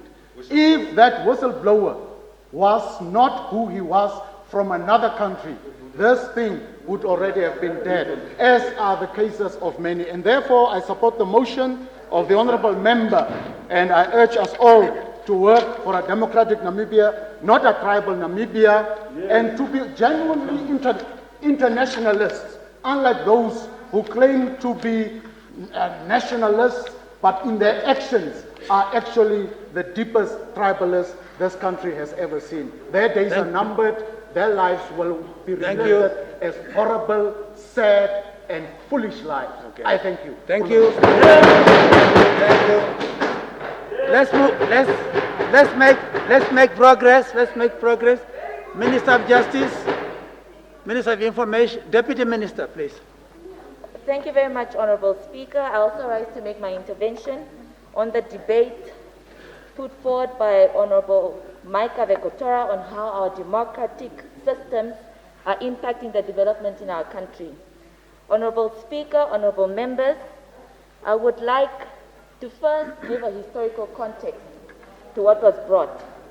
Particularly in the 20th century, history demonstrates that democracy uniquely possesses a number of features that most people, whatever their basic political beliefs, would consider desirable. First would be democracy helps to prevent the rule by cruel and vicious autocrats. Secondly, modern representative democracies do not fight wars with one another. 3, countries with democratic governments tend to be more prosperous than countries with non-democratic governments. And 4, democracy stands to foster human development as measured by health, education, personal income, and other indicators more fully than other forms of governments do. Other features of democracy also would be considered desirable by most people, though some would regard them as less important than features through 1 and 4. But above 5, democracy helps people to protect their fundamental interests. 6, democracy guarantees its citizens fundamental rights that non-democratic systems do not and cannot grant.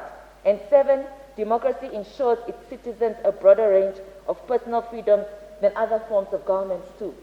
Honorable Speaker, I would also like to mention here that if we are going to reference the President's thesis, this is contained on page 219 of his particular thesis, in which he made this point around the democracy that Namibia has as a state. So let us not be selective by quoting the President's thesis, Dr. Hage Geingob, to advance our own agendas. Therefore, Honorable Mike Avekotora, To have the sheer audacity to motivate the motion in the way that you did was simply disingenuous and reckless. First, the issues you highlighted, with only two were substantive, if I'm being generous, are meant to paint an incomplete picture of our democracy and the role it has played in shaping our society. In fact, if Honorable Mike Avekatora is in doubt, I can simply direct him to the following to demonstrate what the democracy in Namibia has done. And this is only minuscule. A, only a democracy like ours provides people with the maximum opportunity to live under the laws of their own choosing. You, Honorable Mike Avekatora, are a member of this parliament. You are party and parcel to the laws made in this country, and therefore you live in it, and therefore our democracy is alive and well. Secondly, only democracies such as ours provides people with the maximum opportunity to take moral responsibility for their choices and decisions about governmental policies, and only in a democracy like that of the Republic of Namibia can there be a relatively high level of political equality. Political equality, before you jump to any conclusion, Honorable Kavekatora, is expressed in principles such as one person, one vote, equality before the law, and equal rights of free speech. Free speech that you demonstrated in motivating this motion. Equal consideration of the preferences and needs of all citizens is fostered by equal political activity among citizens. Not only equal voting turnout across significant categories of citizens, but equality in the forms of activity. I mean, look at the constant popping up of political formations in our country during elections, and look at the hooliganism that prevailed in this house during this time, just a few minutes ago. Honorable members, Honorable Speaker, Honorable Kavekatora highlighted that after every election, a contestation follows after that particular election. But that's the beauty of democracy. It allows one to challenge the legality and authenticity of an action or result. In this case, election results. I'm sure the RDP president and MP himself, he is well aware of the fact that applications brought by his own party to contest elections were never successful. Contestation simply means that some people, like the RDP, are simply so losers, and not that our democracy is a failure. In fact, it means that it thrives because contestations happen. People do not be mute when they feel unhappy. Honorable Kavekatora, of course, continues to criticize elections in his submission. Therefore, if he is so sure that the process of elections, which is the cornerstone of our democracy, is not sufficient, I dare him and his party to pull out of these upcoming elections, and let us see whether or not they are insignificant as he claims. Honorable Speaker, I do not feel comfortable that someone is working in between you and Honorable Speaker. Order. Honorable member, please. Honorable Speaker, I would like to pause here that it is against the rules for someone to walk in between you and myself when I'm on the floor. We need to find a way to implement the rules of this House, Honorable Speaker. That is a sign of a member who is not perhaps inducted into the system. No, I'm also not inducted, Honorable Speaker. The rules were made available to me. I read them, and I'm sure those are acquainted with everyone. It is not fair. No, you're absolutely right. All right. Thank you, Honorable Speaker. I continue. Honorable Speaker, honorable members, I will not even touch on the arguments raised around the issue of our separation of powers, because I believe the Honorable Prime Minister, Right Honorable Prime Minister, decimated those arguments made by Honorable Kavekatora. However, Comrade Speaker, enough has been written by the Namibian legal scholars to highlight our doctrine of separation of powers. All these I've highlighted above are all evident in our democracy, Honorable Speaker. If this was not so, the Honorable Mike Kavekatora would not speak so openly as he has done so in this very august House, and that would not have been so. In closing, Honorable Speaker, honorable members, the Honorable Kavekatora made mention to the independence of our judiciary. Our judiciary does not operate in a politically challenged environment, though. The allegations made in that part of the motivation amount to being scandalous. Attacking the judiciary's independence and capacity without any evidence to present to that effect amounts to scandalism. Not even here say evidence was provided by Honorable Kavekotora in making his submission. Honorable Kavekotora, you would not last a day in court by making such allegations against the judicial system that is so much so criticized. The judiciary does not need political pressure from you, Honorable Kavekotora, because your motivation in that regard amounts to you being the one attempting to compromise our judiciary because you are a politician. And therefore, that would mean that you, Honorable Kavekotora, would be the threat to our democracy. I therefore do not support this motion. Thank you. Honorable Benani.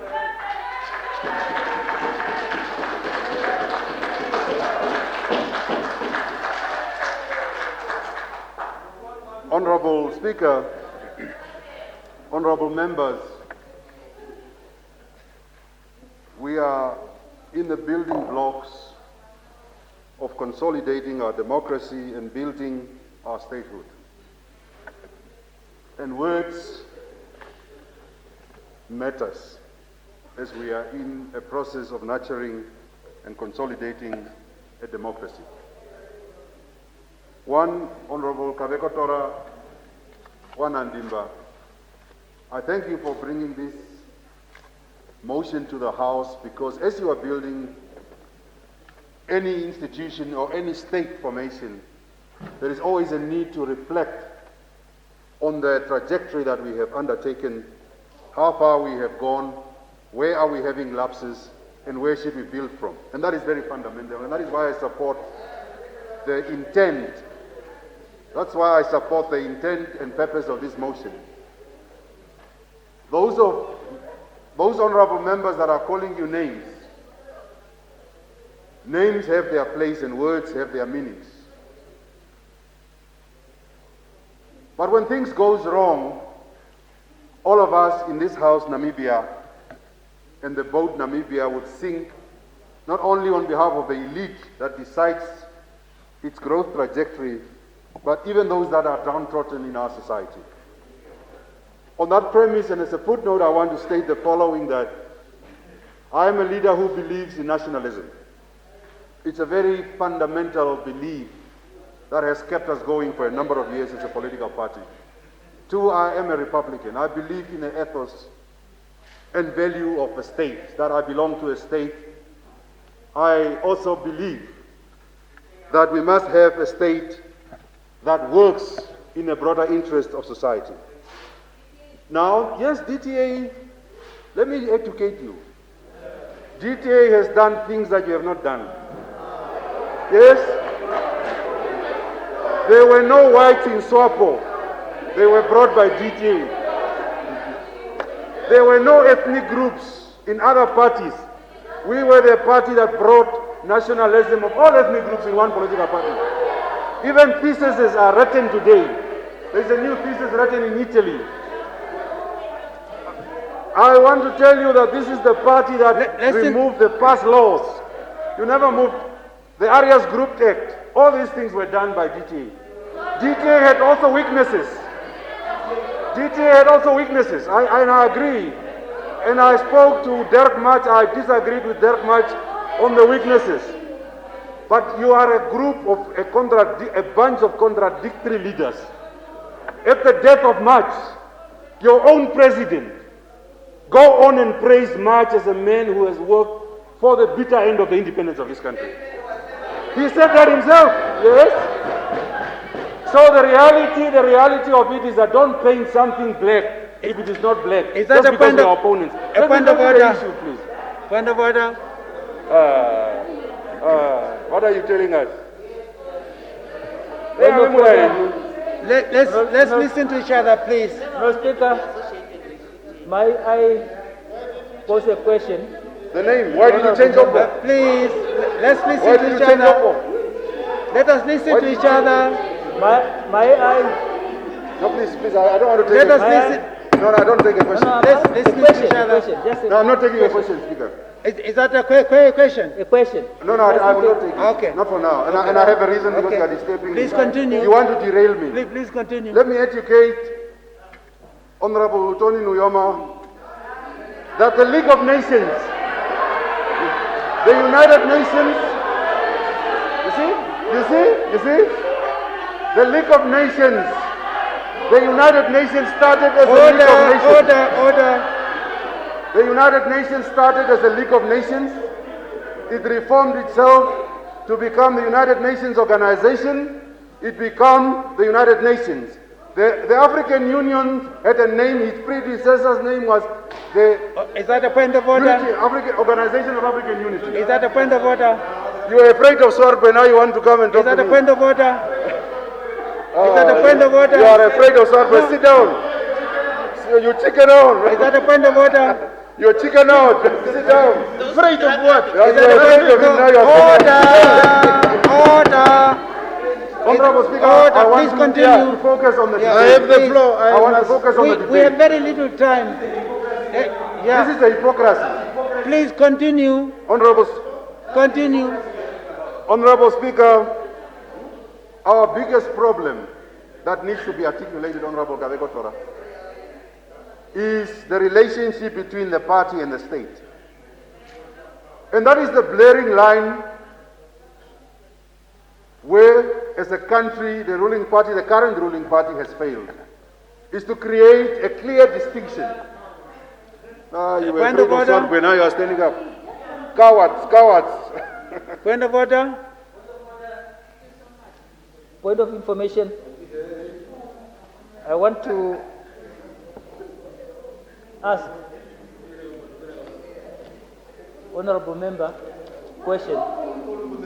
If the honorable member, the president of the PDM,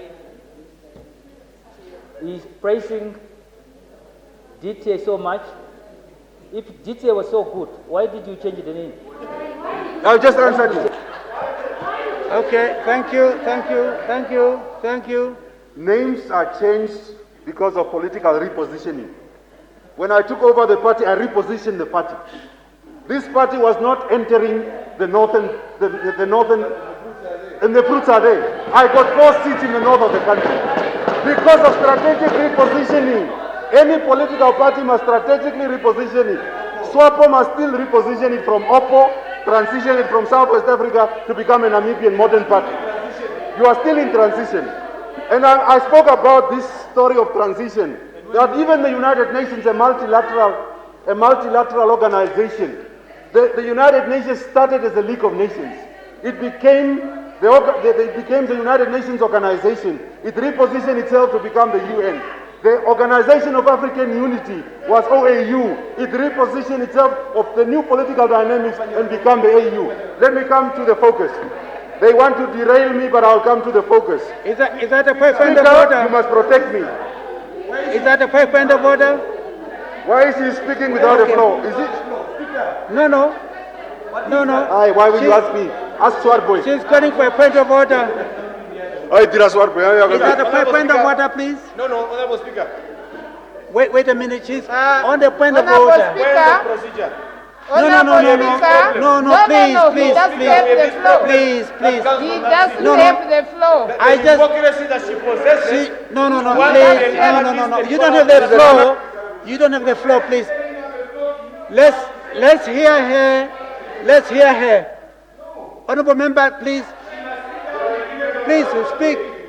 I want to hear you. Your mic.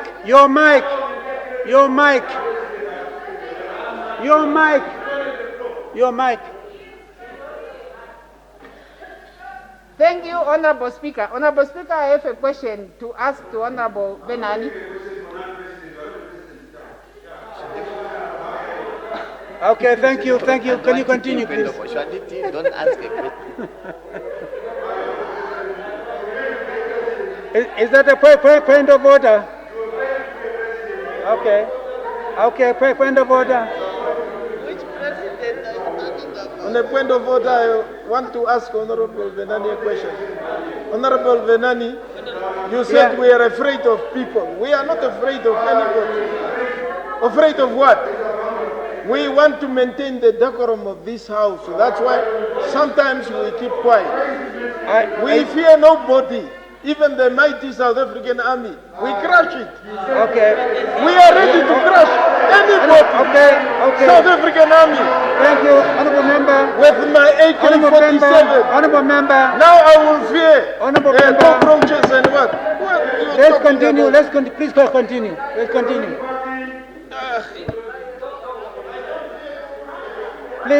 Please continue. Let's come back to the issue, please. I was talking about the relationship of the state, of the party and the state. No, this is very interesting. I'm talking about the ruling party is a party in public office. If you don't know that basics, the reason why you are important, the reason why I sit across you is to put you in check so that you run this country in the broader commonwealth of the people of this country. Now listen. Speaker, I must be protected. Yes, if please. Swapo is afraid of Swarpo and they keep quiet when please continue. Going on and they want to... Continue. Please, let me be protected. Mesha, you only maintain... Utoni is disturbing me. Please, order. Honorable Speaker, I'm drinking water. Order. Are we still in Parliament? Order, please. I have a very lively, strong delegation that can go on like that. Order. But we are better than them. Order. We only have 15 minutes to go. Let us concentrate on the job at hand. Honorable Venani, please continue. Honorable Speaker, when this movement speaks about high discipline and high moral, let's maintain the high moral ground. They can go on like that because they know they have failed.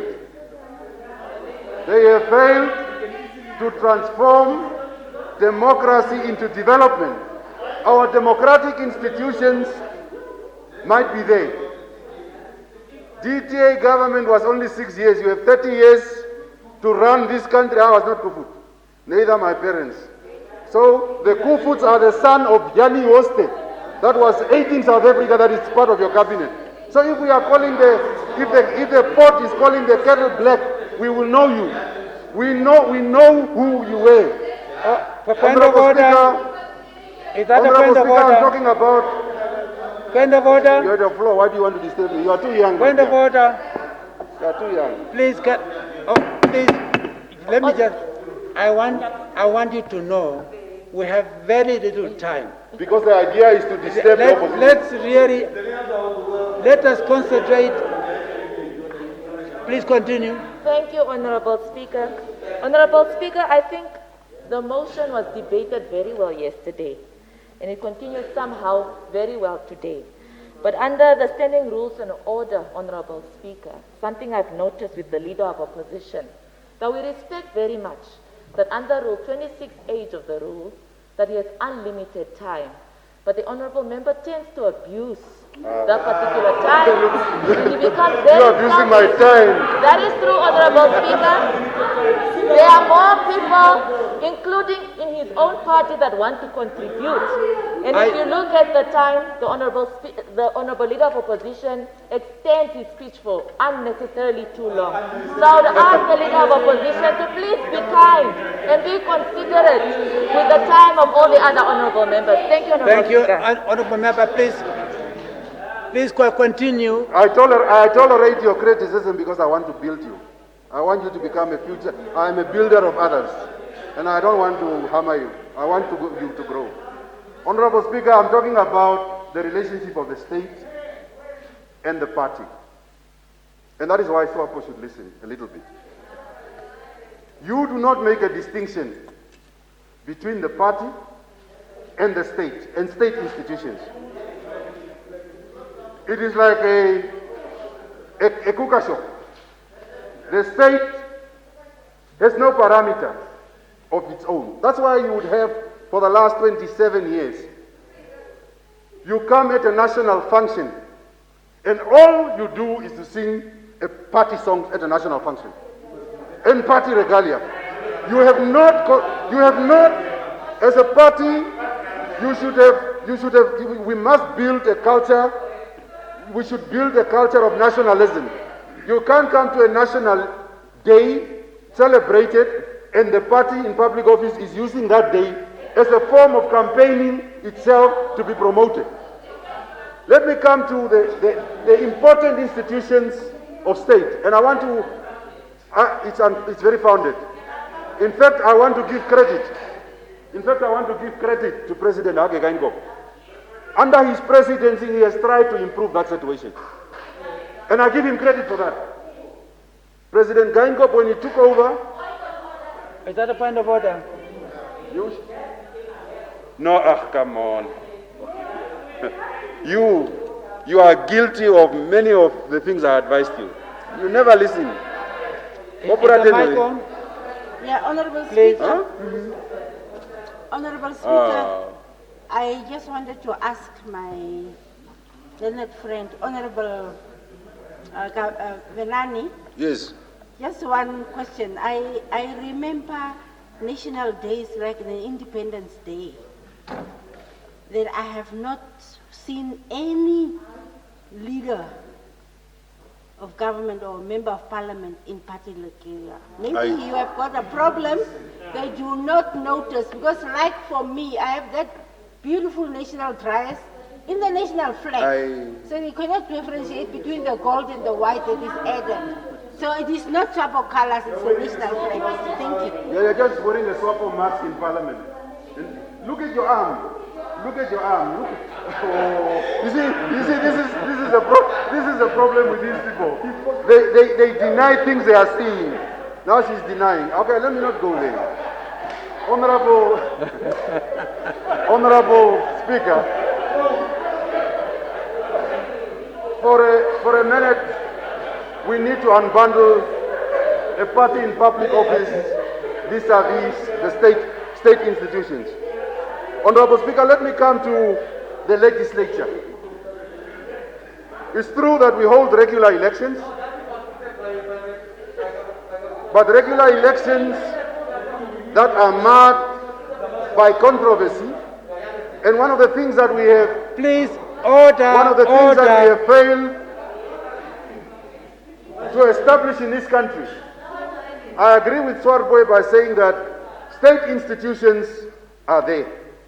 But we have misplaced this word when we call a state institution autonomous.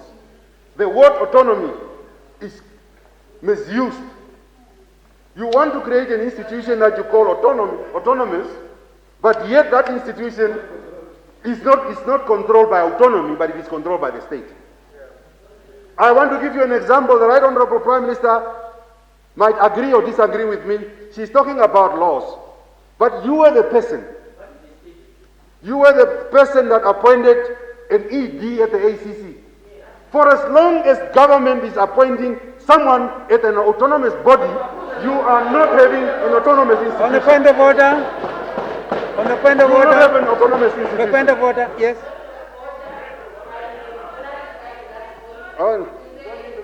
Wait for the mic. What is the point of order? Wait for the mic. Order, Honorable Speaker. Yeah. Executive directors are once again administrative staff whose sole purpose of being at those institutions is to take care of administrative issues as is required by all institutions. I have gone on to give examples of why we ourselves are served by administrative staff who are not designated to come to this institution in the same way that we are. And the honorable member knows that in every country there are administrative staff who provide logistical support, and those are selected on the basis of a different dispensation that is created under the law of this state. What he is doing is simply just political posturing. Thank you. Thank that you very is much. very characteristic of opposition MPs. Thank you. Honorable Prime Minister, for as long as people are clapping for you, for as long as we have a law in this country, and I'm not saying you are wrong, the law is wrong, because the law does not speak to the ethos of autonomy. In other countries, a body such as the ACC will appoint a person out of their own, not any government interference. For as long as you have administrative interference in institutions of state, that you prefer to be autonomous, they are not autonomous. That is one. Two. Is that a point of order? She's abusing me, Honorable as Prime usual, Minister, as usual. For the first time it's a point of order. For the first time today, I seek to provide some information in order to correct the wrong information that the Honorable Venani is providing. First, I must indicate that we will all recall that the position of Executive Director at the ACC is a new creation that came about as a result of an amendment to the law, which was proposed by the ACC itself. For you to control. Because they said that they did not want to be bothered with administrative matters. They wanted to be freed of that so that they can concentrate on the substantive work of the ACC as a watchdog institution.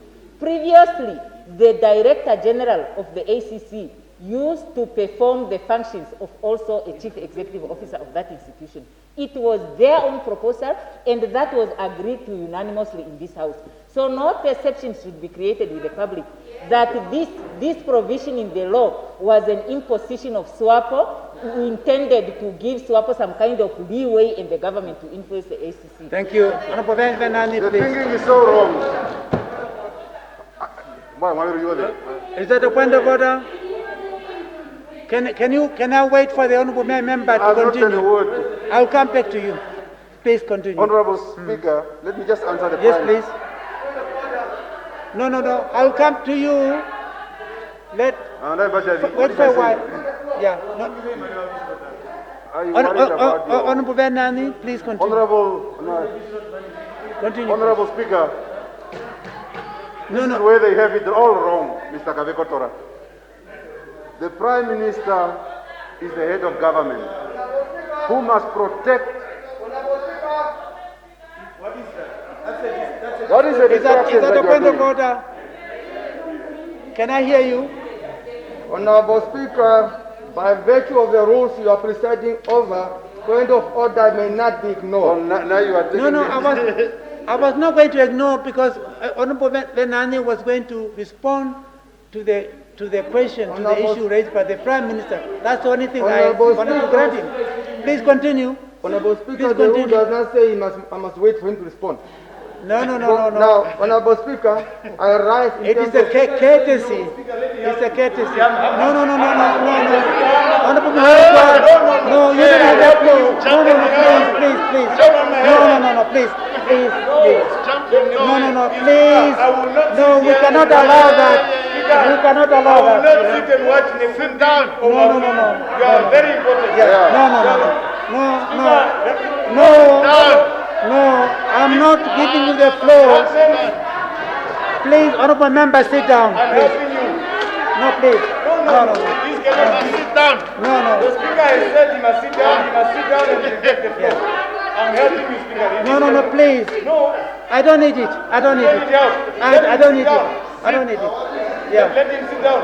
No. Let him sit. I want you to sit down. You want me to sit down? Yes, please. Yes. Let him continue. Yes, please. Yes. Sit down. Thank you very much. Please. Honorable Speaker. The strategy is to disturb me until my time is over. Honorable Speaker. Honorable. Let's listen to each other, please. What? Please. Order. Let's listen to each other. Please. Continue, please. Honorable Speaker. He's just wasting my time. Please continue. You may forgive him. I always pray for him to be fine. To be fine in your mind.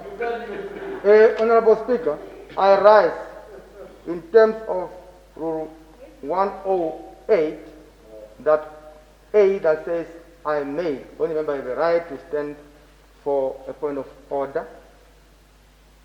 And I'm raising for that purpose. You go to the substantive reason of standing up is 116A. 116A. It says, and I want the Speaker to rule based on the rules. And possibly, what I'm also having a challenge with is the table in front of the Speaker. Their duty is to advise the Speaker when a person puts the point of order, to advise the Speaker whether that rule should be ruled on or not. They just keep quiet there. Now I'm putting it here. I'm now putting up here and says A, it says, a member may not, What rule is that? What rule? Rule 116. Okay. A member may not, and you need to understand the legal meaning of may not in its meaning when it's presented. So the colleague is less of a legal understanding. The member of the former chief whip, he doesn't understand that may also be shall when applied so meant. A says, speak against or reflect upon any decision or act of the assembly, except for the purpose of moving that it be rescinded. This member president of the official position is speaking against the Anti-Corruption Act. So the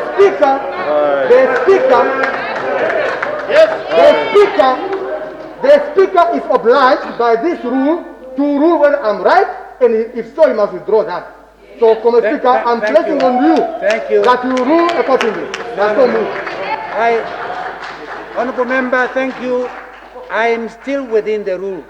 I'm actually listening carefully to every point being made. Yes. Honorable Member, please continue. We are up against time. Let me go to the office yesterday. Yesterday, the office of the Ombudsman, just to conclude the autonomy part in 1 minute. Yesterday, the Ombudsman says he is being hinted by government institution to investigate August 26. That's what the Ombudsman said. A person 30 years after independence, an institution that ought to be autonomous. Yesterday, it's in the news. Let's talk about the policy of decentralization. The policy of decentralization is given effect by law. But then there is an argument in our state formation that this country, and the president is one person who is the leader of the country, the former chairman of the inaugural chairman of the Constituent Assembly. He says, should we be allowed like that? But when they go low, we go high. Let them go low. Please. I'm very high. Please, we only have... Honorable Speaker, I'm talking about the policy of decentralization. I'm simply... There is a law that speaks Honorable Member, of the need to decentralize. Honorable Member, just 1 minute. Literally, we have 5 minutes. Yes, let me. I don't know why all of a sudden this commotion. Let us be calm and conclude. Sarah. Yeah, please. So continue, please. Okay, please continue. Yes. Yeah. Honorable Speaker, there is a law of decentralization in the country. The President argues here, addressing members of Parliament, that this country is a unitary state. You can't, this is not a federal state.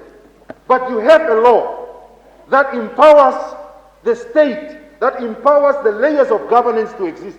As we are speaking, we are going, within 28 days, 27 days, we are going to election.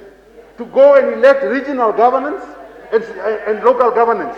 But those structures are not given power to be able to execute according to the powers of a decentralized policy. Please, Right Honorable Prime Minister, sit down. On the point of order. No, I'm not. I don't take your sorry. Please. I don't take your sorry. Please. No, I'll not take it. Wait for the mic. No. Order. Yes, please.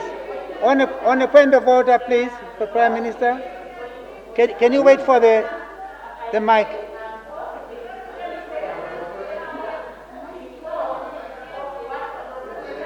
Just wait for, okay. Please. Okay. Thank you. So, although he doesn't take my apology, I still extend it that I have to intervene because the honorable member is making statements that are very, very wrong on issues that are very, very profound. He insinuates he insinuates in what he said that either the president is denying that the laws provides for decentralization, or decentralization actually means that we are not a unitary state, we are a federation. No, so the that's not what I'm president saying. is correct to say that we are a unitary state, and there is nothing wrong You are in what over-analyzing. he is saying. Thank you. He is not misrepresenting anything. Thank you very so much. we are a unitary state. Thank Yes, we have tiers of government. Yes, it is required under the law that we can decentralize, and we do decentralize, but we are a unitary state. Okay, Prime Minister, Honorable Bernard. I agree. I don't deny that we are a unitary state. Okay, then But why we are a do you unitary say state that has put layers of governance, that has a law in terms of decentralization that we are not implementing. And if we have to make an analysis of our failure of our democracy is not answering to water taps. It is not answering to houses that need to be built, because the regional structures and the local structures are not empowered to be able to effectively run the systems. That's a reality. Because the decentralization policy has not effectively been implemented 30 years after independence, while the Constitution has given it as part. Thank you. Yes, Thank you. it's true. It's true. Thank you. Thank you. Thank you very much. Thank you very much. You are done. We are Honorable it's Speaker. time. Honorable Speaker, Yes. is it the time? Yes. As the President, as the only President in this House, Please. as the only President in this House, I want to wish you well during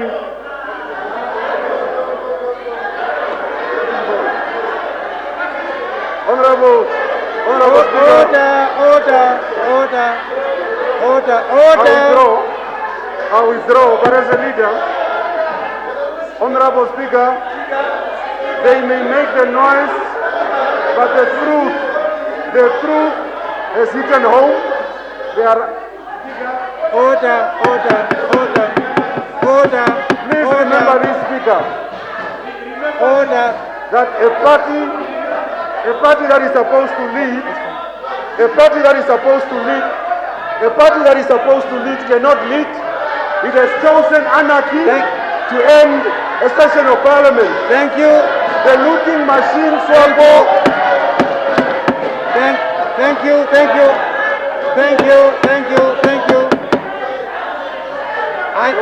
We are done. You are a Khomcha. You are a Khomcha. You are a Khomcha. Honorable Speaker, please. I will not sit down if I am treated like this. If this House, we are done. Order. Remember this day. Order. Remember this day, Honorable Speaker. Order. Remember the last day. Yes. Remember it Is there corruption? They are perpetuating corruption. Remember it. Let's have order. Speaker, Order. remember this day. There is no one up there other than SOCO members. Thank you. Remember it. I need to conclude. Remember this day. I need to conclude. PM. Okay. Please remember this day. Remember it. This is what the House. I'm now declaring the House closed. We have concluded. Order. Honorable Benani. Please, could you? Yeah. Yes. Please. Yes. Absolutely. We are done. Yes. Okay. Everybody sitting down. Thank you. Yeah. Please order.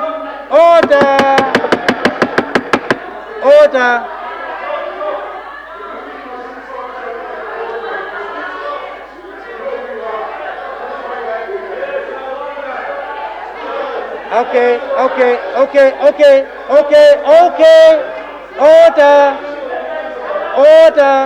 Order. Yes. We are done. We are done.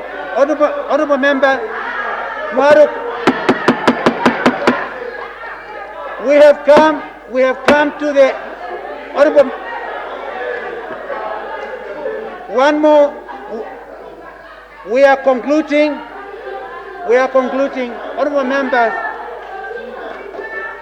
Honorable members, honorable members, please listen. Let's listen to each other.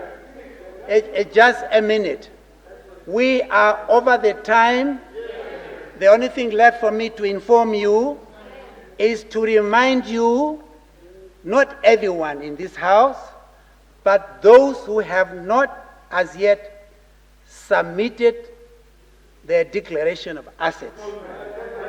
Please, I want you to be aware. Yes, let me finish. Let me, no, please, let's not point fingers. I want you to remind you that you have until the 30th of October to do so. That's said and done. The House stands adjourned until February, so decided.